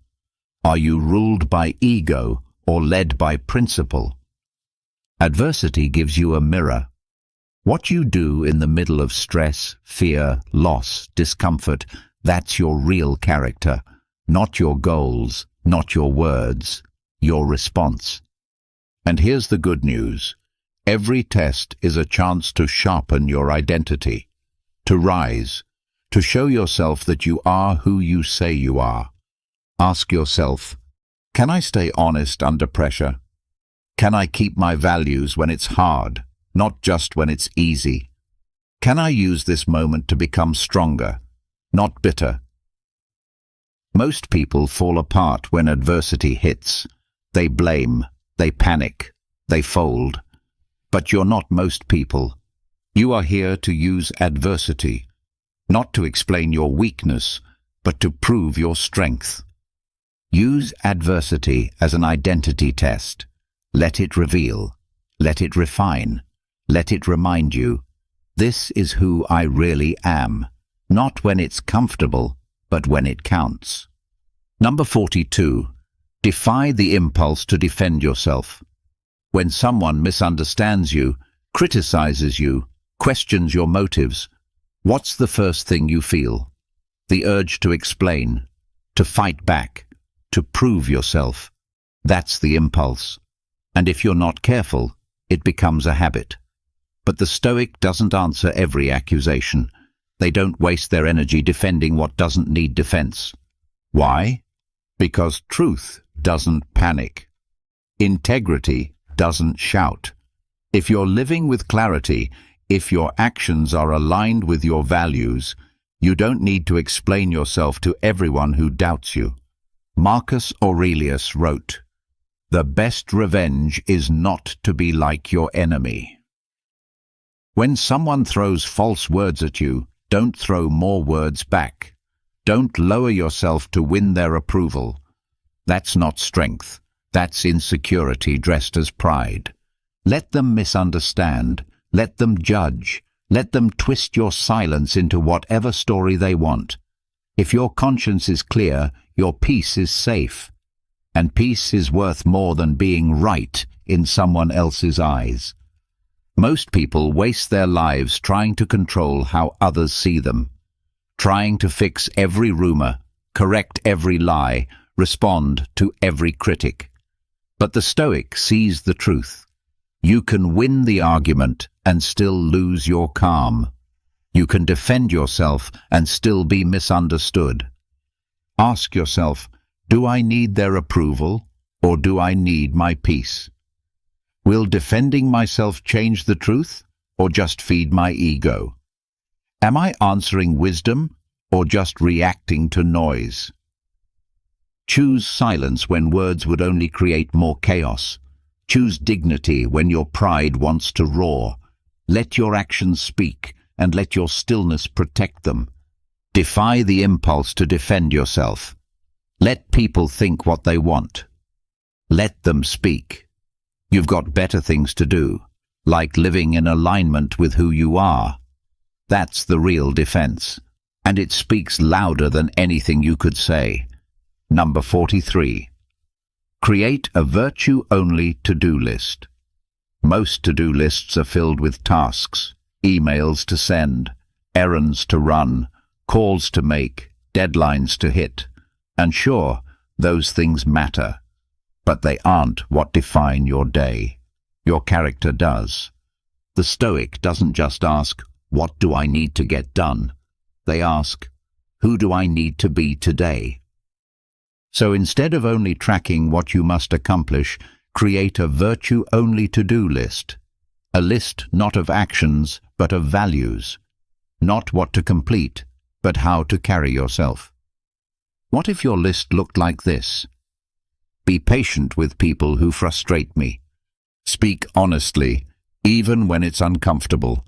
Do one thing with full focus, no distractions. Choose silence over gossip. Stay calm when plans fall apart. Show gratitude for anything. Suddenly, your day becomes about who you're becoming, not just what you're doing. The Stoics believed that the real work of life wasn't just external, it was internal. Marcus Aurelius didn't write down his daily meetings or goals. He wrote reminders to stay humble, focused, disciplined, kind. Why? Because virtue is the real result. Tasks come and go. Your inbox will always refill. But did you grow in self-control today? Did you stay true to your principles? Did you practice the kind of strength that doesn't need to be seen? Ask yourself, if I crossed off every task but lost my temper, did I succeed? If I met all my goals but was dishonest, did I win? If I looked productive but wasn't present, was it worth it? Make a list that holds you to your higher self, then live by it. And when the day ends, reflect on it. Not, did I finish everything? But, did I live with integrity? Create a virtue-only to-do list, because in the end, your actions matter, but your character matters more. Number 44. Interrupt envy with curiosity. Envy sneaks in quietly. You see someone winning, and something inside you tightens. You hear good news about someone else, and part of you feels small. You scroll, compare, and suddenly your progress feels meaningless. That's envy. It poisons your focus and warps your judgment. But the Stoic doesn't entertain envy. The Stoic transforms it. And the first step is to interrupt it, not with guilt, not with shame, but with curiosity. Instead of asking, "Why not me?" ask, "What can I learn from them?" Envy says, "They don't deserve that." Curiosity asks, "What did they do that worked?" Envy sees someone's success and assumes it came easy. Curiosity looks deeper at the habits, the patience, the process behind the result. Seneca warned against envy because it distracts us from our own path. It's wasted energy, energy that could have been used to build, to grow, to improve. But curiosity, that turns someone else's success into fuel. When you feel envy rising, pause. Don't fight it, redirect it. Say, "This feeling is a signal. Let me study, not sulk." Let it teach you where you feel behind, and let that discomfort push you, not toward resentment, but toward refinement. Ask yourself, what is this feeling pointing to in me? What can I apply from their journey to mine? Am I willing to do what they did, or am I just wishing for what they have? The truth is, envy looks outward, but traps you inward. Curiosity looks outward, but helps you grow inward. And that's the Stoic way, not to compete, but to learn, not to tear down, but to rise up. So next time envy whispers in your ear, interrupt it. Don't follow it. Don't feed it. Study it. Replace it. Interrupt envy with curiosity. Turn jealousy into motivation.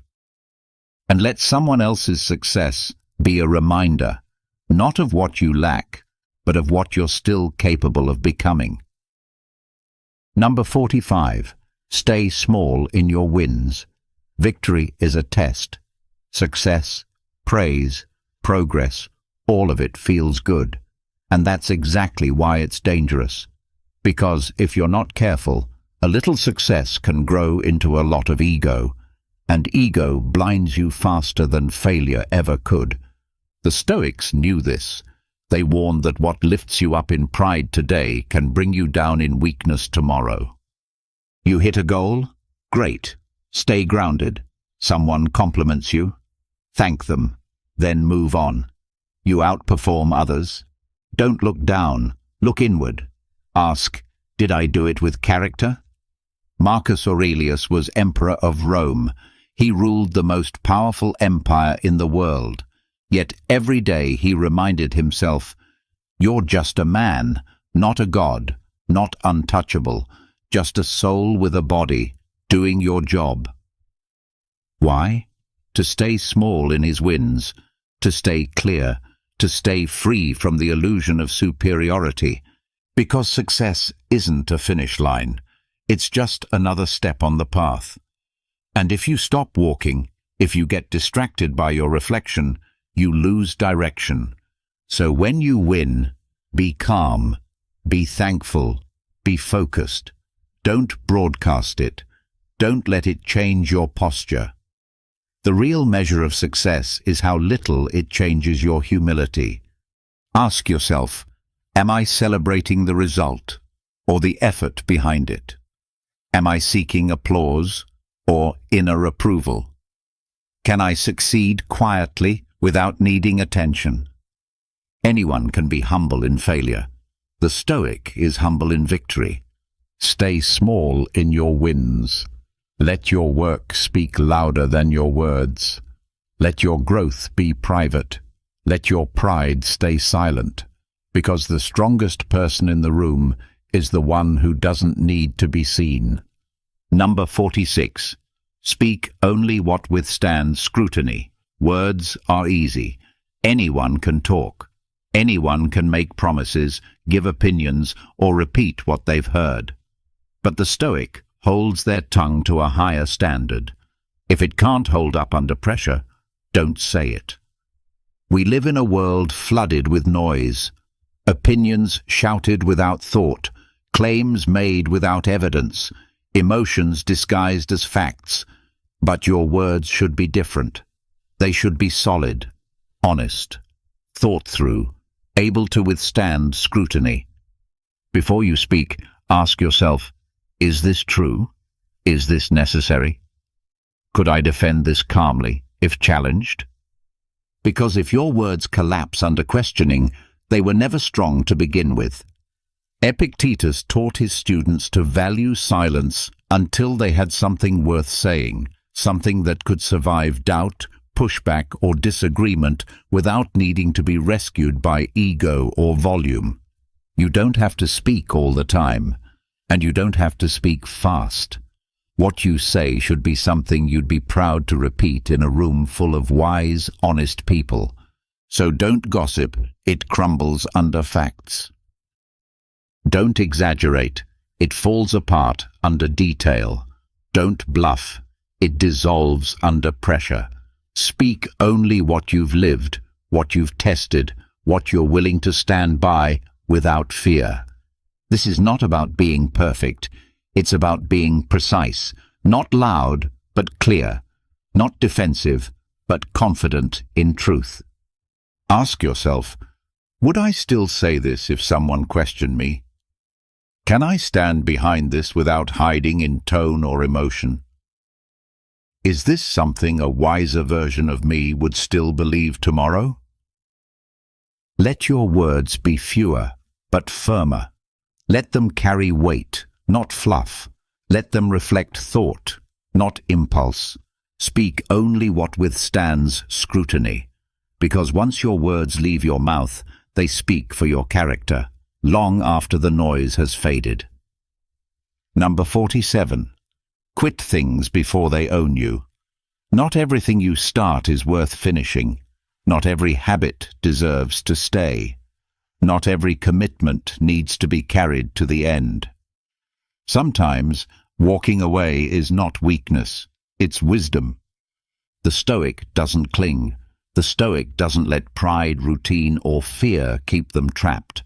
If something no longer serves your values, if it starts to control your time, your peace, your identity, it's time to let it go. Seneca said, "He who is everywhere is nowhere." If your energy is scattered, if your life is bloated with things that once mattered but no longer do, you lose your clarity.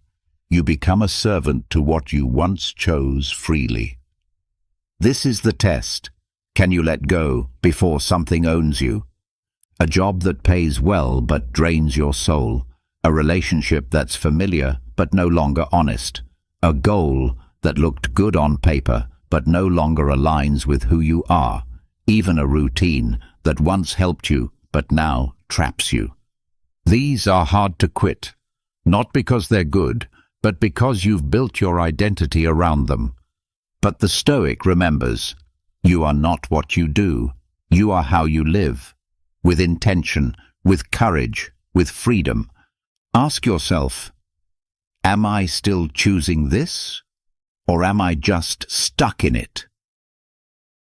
Does this help me grow, or does it keep me comfortable?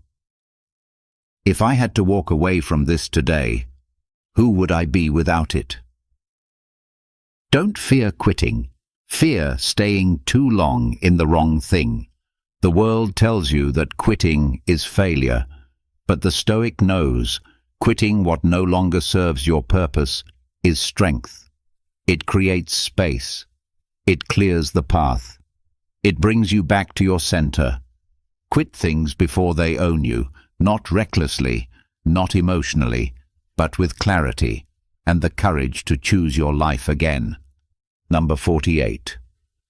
Be as firm with your desires as with your fears. You know how to resist fear. You've trained yourself to stay calm when things go wrong, to not panic, to not let anxiety lead. But now comes the harder part.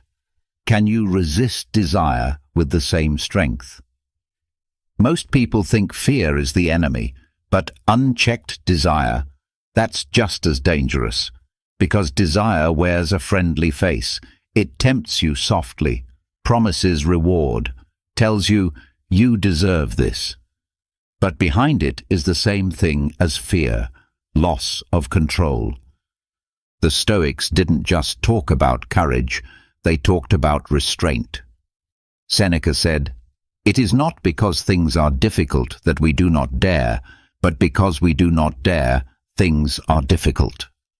The same goes for desire. Things don't control us because they're tempting.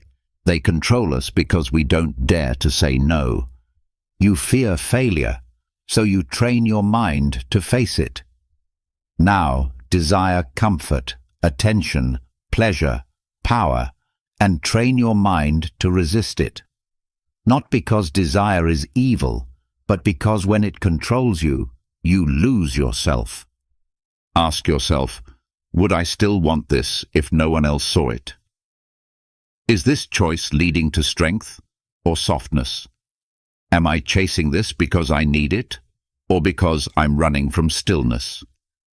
You don't overcome desire by hating it.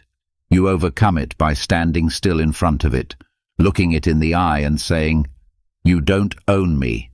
The same way you'd face fear and keep moving forward. Do the same with cravings, temptations, impulses. Don't flinch, don't follow. Observe, breathe, decline. Desire says, now. The Stoic says, not yet. Desire says, more. The Stoic says, enough. Desire says, you need this to feel good. The Stoic replies, I need nothing to be strong. Be as firm with your desires as you are with your fears, because one pulls you back and the other pulls you off course. True strength stands unmoved in front of both. Number 49. Sacrifice novelty for depth. We live in a world addicted to new experiences, new goals, new ideas, new apps, new distractions. But the Stoic doesn't chase what's next. They commit to going deeper into what already matters. Novelty is exciting. It's fast, shiny, and gives you a quick hit of meaning. But it rarely lasts. Depth, on the other hand, is quiet. It's slow.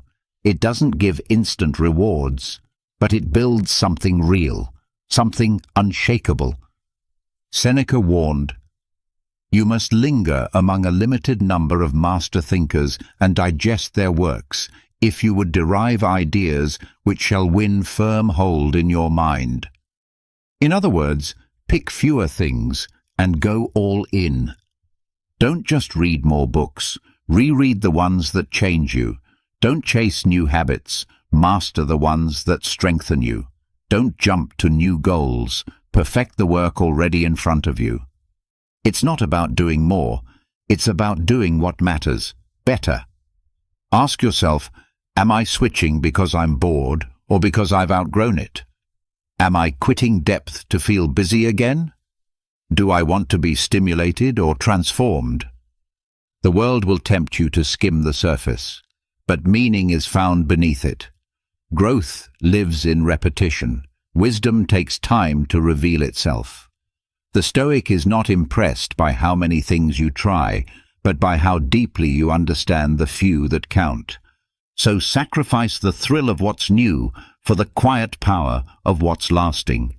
Stay in the book. Stay in the practice. Stay in the routine that shapes you. Don't abandon what's meaningful just because it doesn't feel exciting anymore.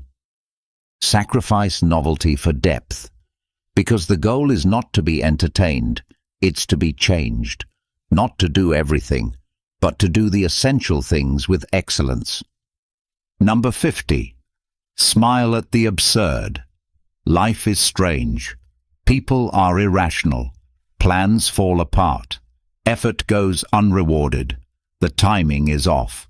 The world at times makes no sense, and never asked for your opinion about it. But instead of complaining, the Stoic smiles. Not because they enjoy chaos, but because they understand something most people don't. What you can't control, you must learn to accept, with calm, with clarity, and sometimes with a little humor. Epictetus said, "It's not things that upset us, but our judgments about things." That means the absurd only disturbs you when you expect it to be logical. But life doesn't owe you logic. It gives you reality. And your job is to respond, not with outrage, not with self-pity, but with poise. You spill coffee right after cleaning the floor. Someone criticizes you for doing the right thing. Traffic makes you late to a meeting that didn't matter anyway. The moment you finally relax, another problem arrives. That's life. Unfair, unpredictable, imperfect, but also kind of funny. When you step back, when you stop demanding that everything makes sense, you unlock a quiet power, the ability to smile at the absurd. Not a bitter smile, not sarcasm, but the kind of smile that says, "Of course, this is the game, and I'm still here." Ask yourself, why am I expecting perfection from a world built on imperfection? Is this worth my anger, or just worth a laugh and a breath? Can I flow with this moment instead of fighting it? The absurd isn't here to break you. It's here to train you, to stretch your patience, to sharpen your sense of humor, to remind you not to take yourself too seriously. Because when you stop needing everything to make sense, you start seeing clearly. And when you can smile in the middle of absurdity, you've already won. Smile at the absurd. It's not weakness, it's wisdom, wearing a grin. You've just walked through 50 lessons, not just tips, not just words, but weapons. Tools forged in fire by the greatest minds in history. Marcus, Seneca, Epictetus. They didn't teach strength as muscle. They taught it as mastery, of mind, of action, of self. What have you learned? To rise early with purpose, to silence your ego, to walk away when pride tells you to stay. To let go of comfort, applause, outrage, fear, and still stand tall. You've learned that strength isn't loud. It's still. It's disciplined. It's calm in chaos. That the strongest person in the room is the one who needs nothing, but lives by everything that matters. Now the question is simple. Will you live this or just watch it? Leave a comment below and write, "I choose strength." Say it out loud. Claim it. Not for others, for yourself, for your future. Because when you write it, you don't just remember it. You become it. And if this message sharpened you even 1 inch, subscribe. This channel is here to train your mind, not just fill it. No fluff, no noise. Just the discipline, clarity and courage that will carry you far beyond 99% of people. Train daily, stay grounded, and live like a Stoic. Marcus Aurelius once emphasized that true power resides not in the external events around us, but within our minds. This understanding gives us the strength to navigate a world where emotions can often feel like tumultuous waves. But how can we find our anchor amidst this storm? In this video, we will delve into 7 Stoic lessons that offer us the key to mastering our emotions and navigating through life's challenges with wisdom and unwavering calmness. Before we dive in, I'd like to ask if you could please like the video. This helps us spread the powerful philosophy of Stoicism. If you haven't subscribed yet, I highly recommend subscribing and activating the notification bell so you never miss any of our inspiring content. As always, be a person of virtue. Take a firm grasp of these teachings and watch until the end to fully understand what is within your control. Have you ever found yourself caught in a storm in life, whether due to unexpected events, disappointments, or sudden changes? The Stoic philosophers of ancient Greece and Rome offer us a safe haven during these storms, particularly through the concept of the dichotomy of control. For example, if you've ever planned an outdoor event and it begins to rain, you realize you cannot control the weather. However, you can control how you respond. You can choose to be frustrated and upset, or you can adapt and view the rain as a refreshing change. According to Epictetus, a Stoic philosopher, some things are under our control and others are not. This simple truth allows us to transform our lives by recognizing that while we can influence certain aspects of life, many things are beyond our control. The Stoics believe that our well-being does not depend on external events, but on how we interpret and react to them. For instance, losing a job might initially seem like a disaster, but over time you may realize it was a blessing in disguise, leading to personal growth or even a better opportunity. To put this into practice, start by asking yourself, can I control this? If the answer is yes, then take action. If the answer is no, it's an opportunity to practice acceptance and adaptability. Understanding this principle frees us from unnecessary distress and helps us approach life with calmness. We may not be able to control the winds, but we can always adjust our sails. In a chaotic world, the dichotomy of control provides clarity, helping us focus our energy where it truly matters. The second lesson is about the power of reflection before reacting.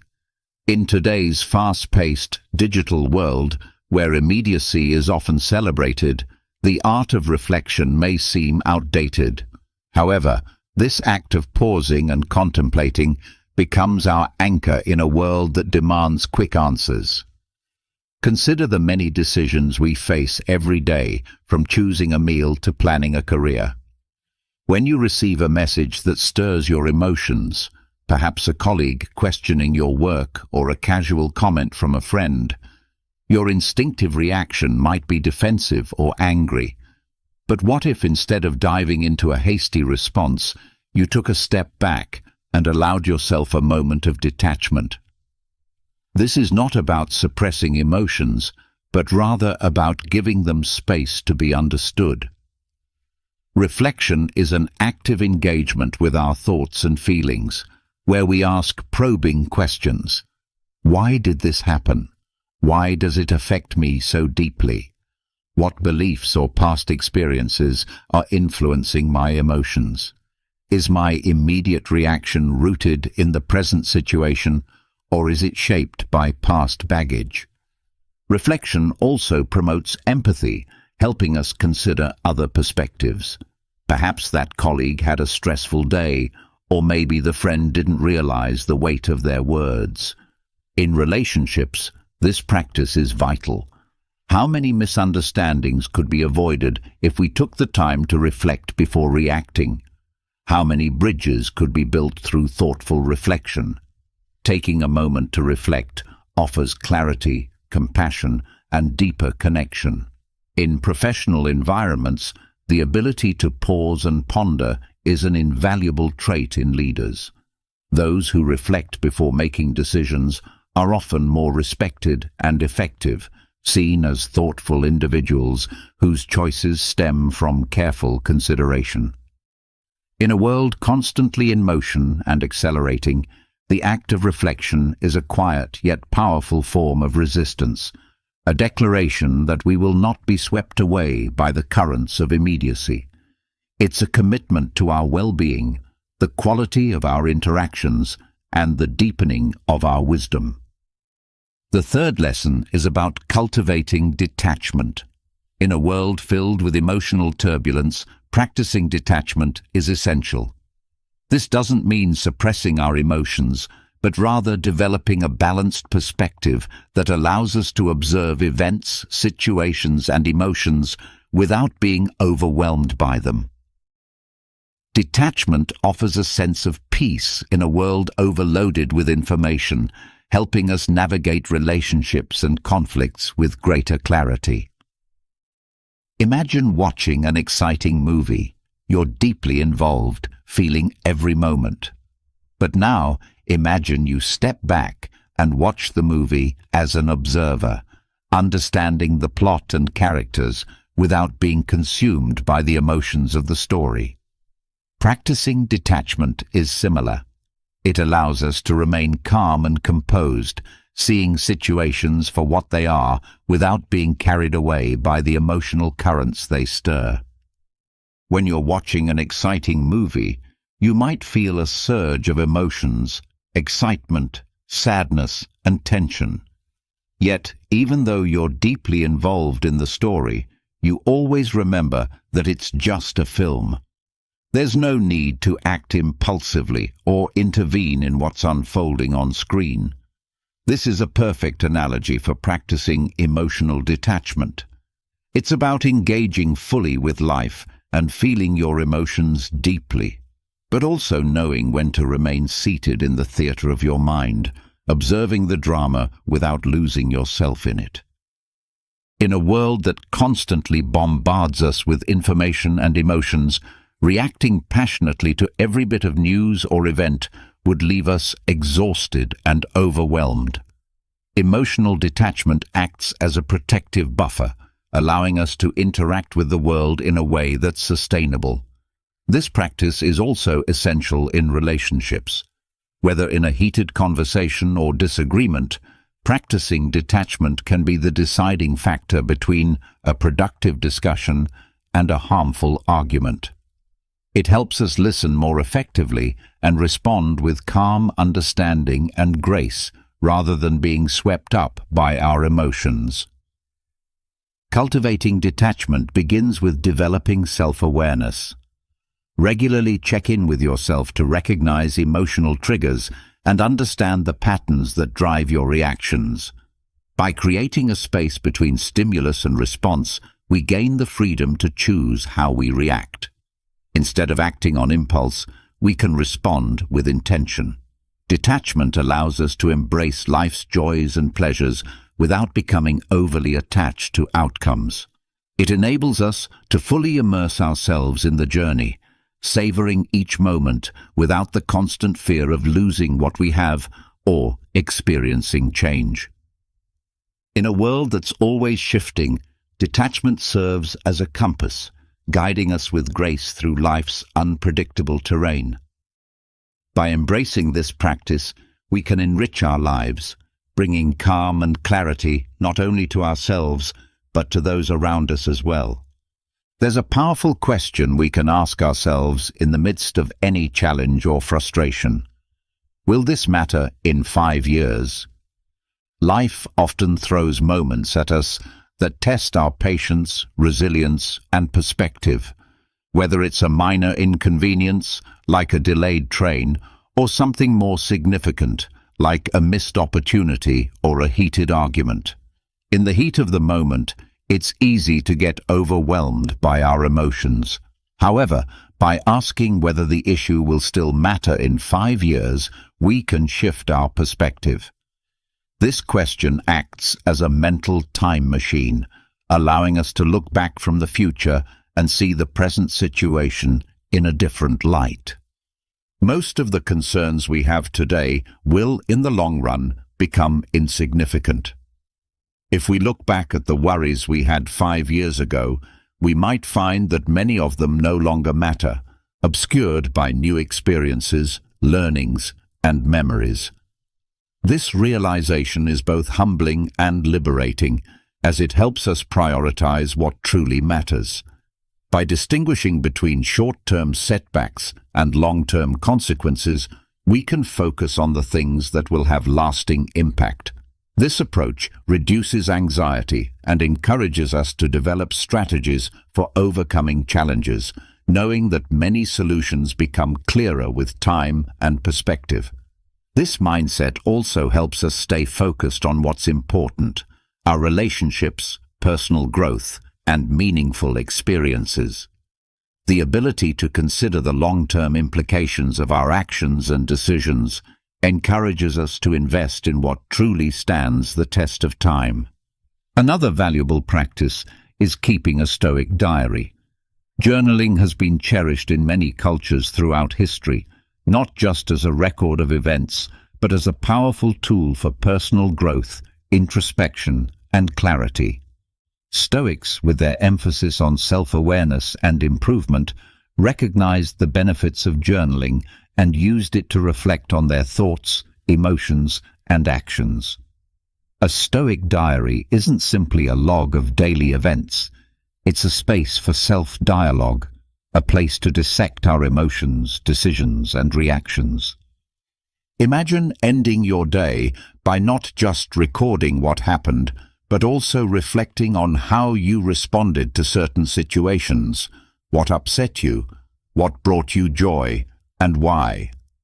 Through this practice, you begin to understand the underlying motivations and values that shape your behavior. It's an opportunity to examine the triggers that influence your emotions and to recognize how your actions align with your personal values. Marcus Aurelius, the Roman emperor and Stoic philosopher, kept a journal now known as Meditations. For him, it wasn't meant for publication. It was a private dialogue with himself, a space to reflect on his life and guide his actions. His writings reveal a man grappling with the responsibilities of leadership, his emotions, and his place in the cosmos. You don't need to be an emperor to benefit from such a practice. In our modern lives, filled with distractions and an endless stream of information, taking time for introspection is even more essential. A daily check-in with yourself can provide the clarity and focus needed to navigate the complexities of life. By dedicating time to self-reflection, we can enhance our understanding of ourselves and the world around us, making intentional decisions and fostering personal growth. A daily check-in becomes a grounding ritual, providing clarity amidst the chaos of life. Over time, this practice can lead to profound insights. You may begin to notice that certain situations consistently cause stress, prompting you to either confront them directly or change your perspective on them. You might discover that practices such as gratitude or mindfulness elevate your mood and overall outlook. The patterns that emerge from these reflections serve as a roadmap for personal growth and development. Beyond offering insights, keeping a Stoic journal fosters a sense of responsibility. By committing to daily reflection, we hold ourselves accountable for our reactions and decisions. It becomes more difficult to overlook repeated mistakes or rash judgments. Instead, this process encourages us to learn, adapt, and grow from our experiences. The next lesson encourages us to view obstacles not as burdens, but as opportunities. Challenges are an inherent part of the human experience, ranging from personal setbacks to global issues. The Stoics held a powerful perspective on adversity, believing that while we cannot always control the events that affect us, we can control how we interpret and respond to them. This shift in perspective transforms challenges from mere setbacks into valuable lessons. Each obstacle, no matter how daunting, presents an opportunity for growth if we choose to see it that way. Think of a river encountering a stone in its path. Instead of halting its flow, the river finds a way around the stone, either by eroding it over time or carving a new path through it. In the same way, obstacles in our lives can redirect our paths, often leading us to unexpected and rewarding outcomes. For example, losing a job may initially seem devastating, but it can open doors to a new career, the chance to develop new skills, or even the opportunity to start a business. Similarly, the end of a relationship can pave the way for personal growth, self-discovery, and the possibility of deeper, more meaningful connections in the future. This Stoic perspective also encourages resilience. When we begin to see challenges as opportunities, we become more adaptable and more willing to face adversity head-on. Instead of asking, "Why is this happening to me?" we begin to ask, "What can I learn from this?" and "How can this situation help shape me for the better?" Of course, this does not mean we should seek out difficulties or dismiss genuine hardships. Instead, it is about recognizing that within every challenge lies a potential seed of opportunity, which, when nurtured with a positive outlook, patience, and perseverance, can transform obstacles into stepping stones on our journey toward wisdom and growth. Another crucial lesson is to cultivate gratitude. In the rich tapestry of human emotions and life experiences, gratitude shines like a golden thread, weaving through moments of joy, contentment, and perspective. The Stoics recognized that gratitude is not a mere spontaneous feeling, but rather a deliberate practice, one that anchors us in the present and helps us appreciate the blessings of life. For the Stoics, gratitude was more than just saying thank you. It was about deeply acknowledging the myriad forces, moments, and people that enrich our lives. It involves recognizing the beauty in the world, the lessons that challenges bring, and the fleeting nature of each experience, which makes everything more precious. Seneca, a prominent Stoic philosopher, once said that true happiness lies in enjoying the present moment without anxiety about the future. This encapsulates the essence of gratitude, rooted in the present, valuing each moment, every experience, and every interaction. Consider the simple pleasures we often take for granted. The sound of laughter shared with loved ones, the warmth of a hug, or even the act of breathing, which sustains us. These moments, when fully appreciated, bring more beauty and meaning into our lives. Gratitude also counters our human tendency to focus on what is lacking.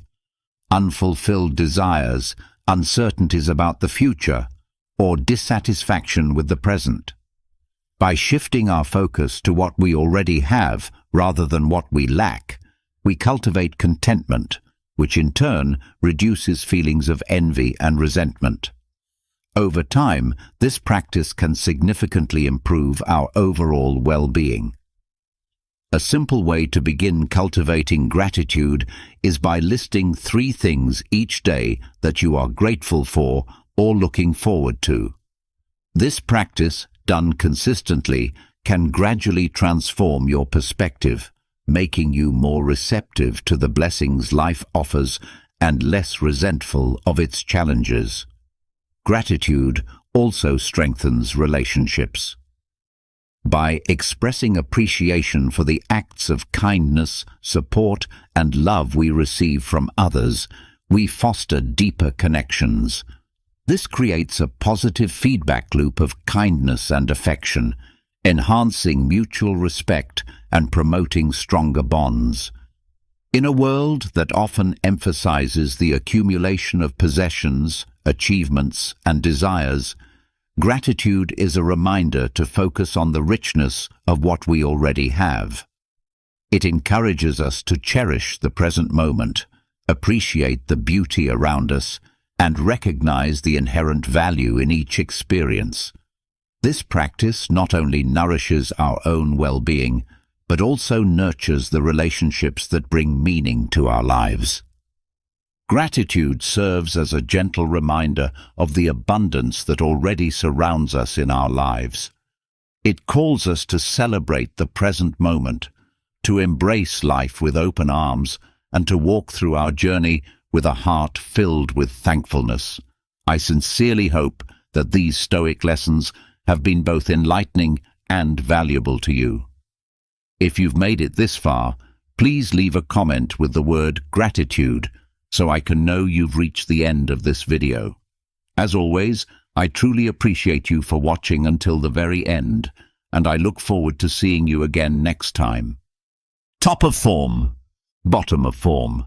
Imagine learning to master the art of controlling your mind, a pursuit that traces its roots back to Stoic philosophy, a school of thought that flourished in ancient Greece and Rome.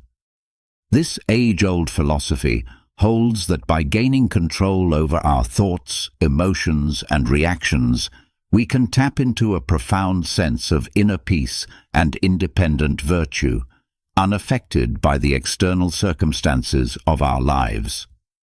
In this video, we will explore the Stoic principles that guide us toward achieving this internal mastery, empowering us to lead lives that are not only more fulfilling, but also balanced and meaningful. Understanding and applying these principles can help us reach a state of serenity that enables us to navigate life's ups and downs with grace and wisdom. If this is your first time on my channel, I'd appreciate it if you could support me by subscribing and liking the video so I can continue creating more content like this in the future. The first Stoic principle we'll explore is the pursuit of inner peace, independent of external circumstances. The Stoics believe that true happiness and tranquility should not be contingent on what happens around us. Instead, they advocate for finding peace within ourselves, regardless of the fluctuations in the outside world. This means that no matter what occurs in our external environment, we can maintain composure and accept the impermanence of life. This quest for tranquility requires an acceptance of impermanence. The Stoics understood that everything in life is temporary, and holding on to things or situations that are inherently fleeting will only lead to suffering.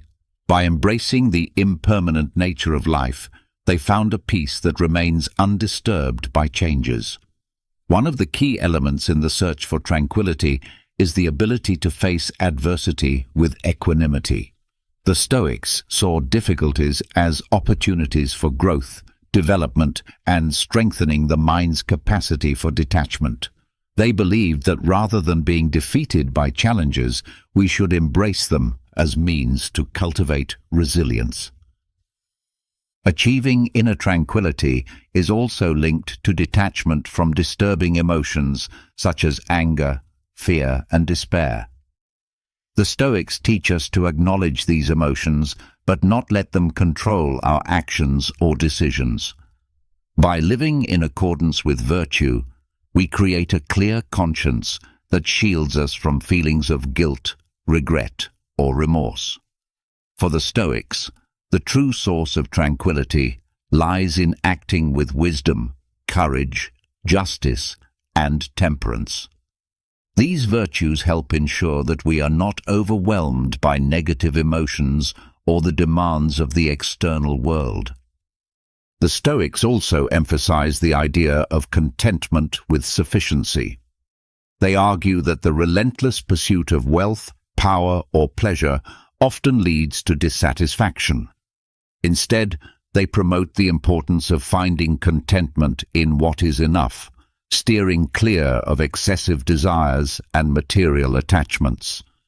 Serenity, in this context, is not a distant ideal, but one that can be gradually cultivated through self-control, self-discipline, and the continuous practice of Stoic principles that foster inner freedom. The search for tranquility is, at its core, a search for inner freedom.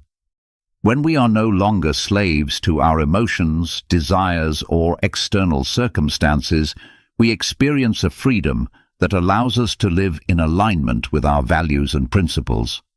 In summary, the pursuit of inner tranquility is a central pillar of Stoic philosophy. It involves independence from external circumstances, acceptance of life's impermanence, detachment from disturbing emotions, and an ongoing quest for virtue. This journey leads to a life that is serene, ethical, and meaningful, where inner peace is not found in external things, but within ourselves. Let's now delve into the second Stoic principle, which revolves around the acceptance of what we cannot control. This principle is foundational for mastering the mind and living a more calm and wise life. The Stoics emphasize the importance of recognizing that many events and circumstances in life are beyond our direct control. This includes the actions of others, natural events, the past, and even the future. The key to Stoic serenity is fully embracing this reality and directing our efforts toward what we can control, primarily our own thoughts, emotions, and actions. Understanding the Stoic scope of control encourages us to draw a clear distinction between what lies within our control and what lies beyond it. This distinction helps prevent unnecessary frustration by reminding us that certain things, like the behavior of others or past events, cannot be changed. By detaching from unrealistic expectations, we can avoid suffering. The Stoics advise us to let go of excessive expectations and accept reality as it is. This doesn't mean we should become indifferent, but instead adjust our expectations to align with what is possible and reasonable. Embracing adversity is another vital aspect of Stoic wisdom. The Stoics teach that adversity is an inevitable part of life, and rather than resisting it, we should accept it with resilience and courage. By seeing challenges as opportunities to grow, we develop the fortitude to face difficulties with serenity. The Stoics remind us that while we cannot control external events, we can always choose how we respond to them. The ability to select virtuous responses, such as patience, compassion, and wisdom, is one of the greatest gifts life offers. Furthermore, the Stoics advise us to detach from both the past and the future. Worrying about what has already happened or what is yet to come only prevents us from fully engaging with the present. The Stoics remind us that the past cannot be changed and the future is uncertain, so it's wise to focus our attention on the here and now, where we have the power to make choices. This acceptance of what we cannot control, combined with the constant pursuit of virtue and self-transformation, leads to inner peace and wisdom. Finally, Stoicism allows us to confront the uncertainties and challenges of life with greater balance and resilience, helping us live in alignment with the Stoic principles of a virtuous and significant life. The third Stoic principle focuses on the practice of virtue as the highest good. The Stoics identified 4 cardinal virtues that serve as foundational principles for living virtuously. These virtues are wisdom, Sophia; courage, Andrea; justice, Dikaiosine; and temperance, Sophrosine, each of which plays an essential role in the search for a virtuous life. Wisdom, or Sophia, is the pursuit of knowledge and understanding of the world and human nature. This virtue involves seeking the truth, developing self-awareness, and cultivating the ability to discern what is truly valuable in life. Wisdom guides us in making decisions that align with reason and the greater good, enabling us to live in harmony with the world around us. Courage, or Andrea, is the virtue that empowers us to face fear and act justly, even in the midst of danger or adversity. The Stoics believed that courage was intimately linked to wisdom, as it requires discernment to confront dangers in a manner that aligns with virtue. Courage enables us to persist in the face of challenges, knowing that acting rightly is more important than avoiding discomfort. Justice, or Dikaiosine, involves acting with fairness, impartiality, and respect for the rights of others. The Stoics viewed justice as a fundamental aspect of living virtuously and maintaining social harmony. It calls for an unwavering commitment to equality and respect for all people, ensuring that we contribute positively to the community and the world around us. Temperance, or Sophrosine, is the control of desires and appetites, avoiding excess and indulgence. This virtue also extends to the regulation of emotions, allowing us to maintain inner peace and serenity in all situations.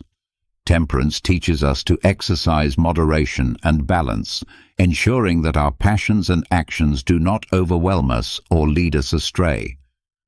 The Stoics believed that the practice of virtue is a lifelong journey, one that requires continuous effort and self-reflection. No one is completely virtuous, but everyone has the capacity to improve these virtues throughout their life. Virtue, according to the Stoics, is the true source of happiness. By living according to these principles, we can find a profound sense of fulfillment and meaning, regardless of external circumstances. The practice of virtue also leads to self-sufficiency, both emotionally and spiritually. When we live virtuously, we no longer depend on external things like wealth, status, or approval to find joy and satisfaction. Instead, our happiness becomes self-contained, rooted in our inner character and ability to act in accordance with our values. Self-control and self-transformation are essential aspects of the Stoic path. The search for virtue requires us to recognize and learn from our imperfections and mistakes. By working constantly to improve ourselves, we can become better human beings, steadily progressing toward a life of greater meaning and significance. In essence, the practice of virtue is at the heart of Stoic philosophy, guiding us toward wisdom, courage, justice, and temperance. These virtues are not abstract ideals, but practical principles that can be applied daily to lead a life of ethical integrity and inner serenity, regardless of the external challenges we may face. The fourth Stoic principle focuses on the control of emotions, which is crucial for achieving serenity and virtue. According to Stoic teachings, emotions can be powerful and often lead us to act impulsively or irrationally. Therefore, mastering our emotions is essential for living a life aligned with virtue and wisdom. The first step in mastering our emotions is cultivating emotional self-awareness. This involves the ability to identify and understand our emotions as they arise. By recognizing when we are experiencing emotions such as anger, fear, sadness, or even euphoria, we can begin to assess them more objectively and avoid being overwhelmed by them. Once we recognize an emotion, the Stoics recommend creating emotional distance. Instead of allowing ourselves to be completely consumed by the emotion, we should take a step back and examine the situation more calmly and logically. This helps us respond with reason rather than reacting impulsively. Reason, the Stoics argue, should always prevail over emotion. Using rational thinking, we can evaluate whether an emotion, such as anger, is justified and whether acting on it is the appropriate response in a given situation. By doing so, we can ensure that our actions are guided by wisdom rather than driven by fleeting emotions. After evaluating our emotions, we must choose a response that aligns with virtuous principles. For example, instead of reacting impulsively with anger, we can choose to respond with calmness and understanding. This requires self-control and the ongoing practice of transforming negative emotions into constructive actions. For instance, instead of allowing fear to paralyze us, we can use it as motivation to take sensible precautions. The ultimate goal of emotional mastery is emotional equanimity, a state in which our emotions do not dominate us or cloud our judgment. This does not mean eliminating emotions altogether, but rather controlling them in such a way that they do not negatively influence our decisions and actions. We learn to navigate our emotions wisely, ensuring they remain in balance with our rational thinking. It is important to understand that the Stoics do not advocate for the complete suppression of emotions. Rather, they emphasize the wise and virtuous management of emotions. They recognize that emotions such as grief in response to loss or joy in celebration of success are natural aspects of the human experience. Mastering emotions is a continuous and challenging process, yet it is crucial for living a serene and ethical life.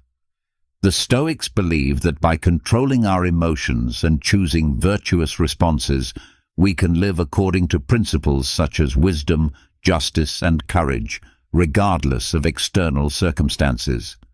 This allows us to achieve an inner state of peace, which is highly valued in Stoic philosophy.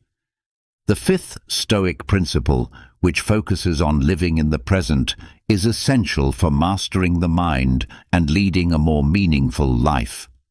This principle encourages us to concentrate on the present moment, avoiding excessive rumination on the past or anxiety about the future.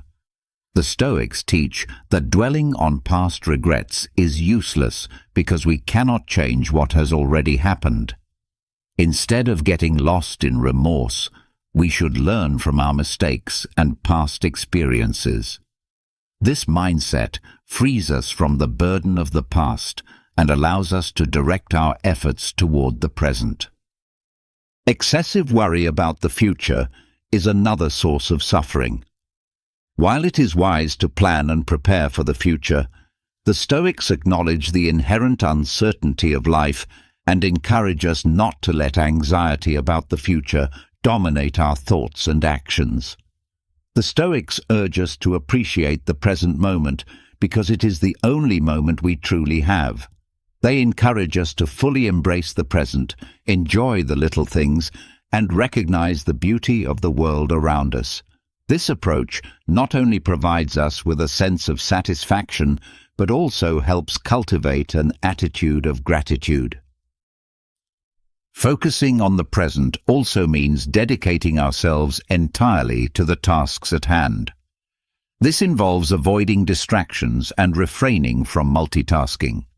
By concentrating on the present, we can perform our activities more effectively and with greater appreciation for the moment. In Stoic philosophy, the present is the only time over which we have real control. By directing our attention to the present, we can channel our efforts into making wise, ethical decisions without constantly worrying about what is beyond our control, like the future. Practices like meditation and mindfulness are useful tools to help us focus on the present. These practices train our minds to remain present, reducing mental agitation and promoting tranquility. Living more in the present allows us to experience less suffering caused by worries about the past or future. Not only does this improve our quality of life, but it also enables us to make more informed and ethical decisions. In summary, the Stoic principle of focusing on the present teaches us to value the current moment, accept the impermanence of life, and find control and satisfaction in the here and now. This does not mean ignoring the past or neglecting to plan for the future, but rather living fully and meaningfully in the present, the only moment we have control over. By doing so, we contribute to a calm mind and a more significant life. The sixth Stoic principle challenges our relationship with the external world and sensory experiences. It encourages us to find a state of equanimity with regard to these experiences. The Stoics argue that the relentless pursuit of pleasure and the fear of pain are significant sources of human suffering. To achieve serenity and virtue, it is essential to adopt an attitude of healthy indifference toward these experiences. Stoics do not advocate for the complete renunciation of pleasures, but rather for moderation and prudence. They remind us that the unrestrained pursuit of pleasure often leads to harmful excesses, while seeking moderation helps us avoid the suffering caused by such extremes. Similarly, the Stoics encourage us to develop courage and resilience to face pain and adversity with calmness and bravery. Rather than fearing pain, we should view it as an opportunity to grow and strengthen our minds. Stoic philosophy embraces the principle of indifference toward many external factors, meaning that things like wealth, social status, or material success are irrelevant to our virtue and happiness. This does not suggest that we should not enjoy the good things life has to offer, but rather that we should not base our happiness solely on these things, as they lie outside of our control. The Stoics advocate for emotional detachment, aiming to develop a healthy response to external circumstances. This means we should not allow ourselves to be controlled by our emotions in reaction to material gains or losses. Instead, we must cultivate inner peace that remains constant, regardless of the changes happening outside us. For the Stoics, the true source of contentment and happiness lies in the pursuit and practice of virtue. By prioritizing wisdom, courage, justice, and temperance in our lives, we can find a form of pleasure that is more lasting and meaningful than the fleeting pleasures of the senses. The practice of self-control is essential in this pursuit. The Stoics' indifference to pleasure and pain requires a high level of self-discipline. It involves not becoming a slave to our desires or allowing ourselves to be dominated by the fear of pain. By developing this self-control, we can make more rational and ethical decisions. In summary, the practice of indifference to both pleasures and pains is an essential component of Stoic philosophy. It teaches us to strike a healthy balance with sensory experiences and external factors. By doing so, we can avoid the excesses that often lead to suffering and instead find deeper contentment in the pursuit of virtue and self-transformation. This principle helps us live a more balanced and serene life. Now, let's explore the seventh and final Stoic principle: self-knowledge. Self-awareness is the cornerstone of Stoic philosophy, as well as many other philosophical and spiritual traditions. For the Stoics, understanding oneself is the crucial first step in mastering the mind and ultimately life itself. The Stoics encourage us to constantly examine ourselves. This means observing our thoughts, emotions, and actions objectively, as if looking in a mental mirror, recognizing our virtues, flaws, and tendencies. A key aspect of this self-assessment is identifying our desires and aversions. Often, we are dominated by irrational desires or unfounded fears that cause suffering. By identifying these, we can begin to question their validity and work toward controlling them. The Stoics also urge us to reflect on our values and the principles that truly matter to us. What do we seek in life? This type of reflection helps align our actions with our core values, promoting greater self-acceptance and constructive self-criticism. Self-knowledge also involves the ability to accept ourselves as we are, with all our imperfections. However, this acceptance does not mean complacency. It means acknowledging the areas in which we can improve and grow. The Stoics warn against self-deception, which is the tendency to justify our actions and rationalize harmful behaviors. Through self-knowledge, we can recognize when we fall into this trap. Self-knowledge is not an end in itself, but a means to achieve continuous self-improvement. By understanding ourselves better, we can work on cultivating a more Stoic mindset, developing virtues such as courage, temperance, wisdom, and justice. In short, self-knowledge is the foundation upon which Stoic philosophy is built. It helps us discern what is in our control and what is not, recognize our desires and aversions, and shape our minds according to virtuous principles.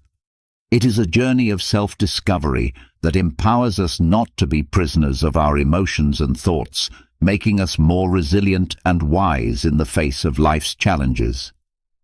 As we explore the principles of Stoic philosophy, we find a roadmap for mastering our minds and, consequently, our lives. From self-knowledge to the pursuit of virtue as the highest good, these teachings enable us to navigate the turbulent waters of existence with wisdom, resilience, and ethical integrity. Stoic philosophy teaches us that true wealth lies in inner peace, self-transformation, and the constant search for virtue, especially in a world filled with challenges and uncertainties. It offers us a guiding light toward a more balanced and meaningful life, reminding us that despite external circumstances, we have the power to shape our minds and choices. If you enjoyed this video, please like, subscribe, and comment so that YouTube knows this content helps people like you, allowing us to continue creating similar videos in the future.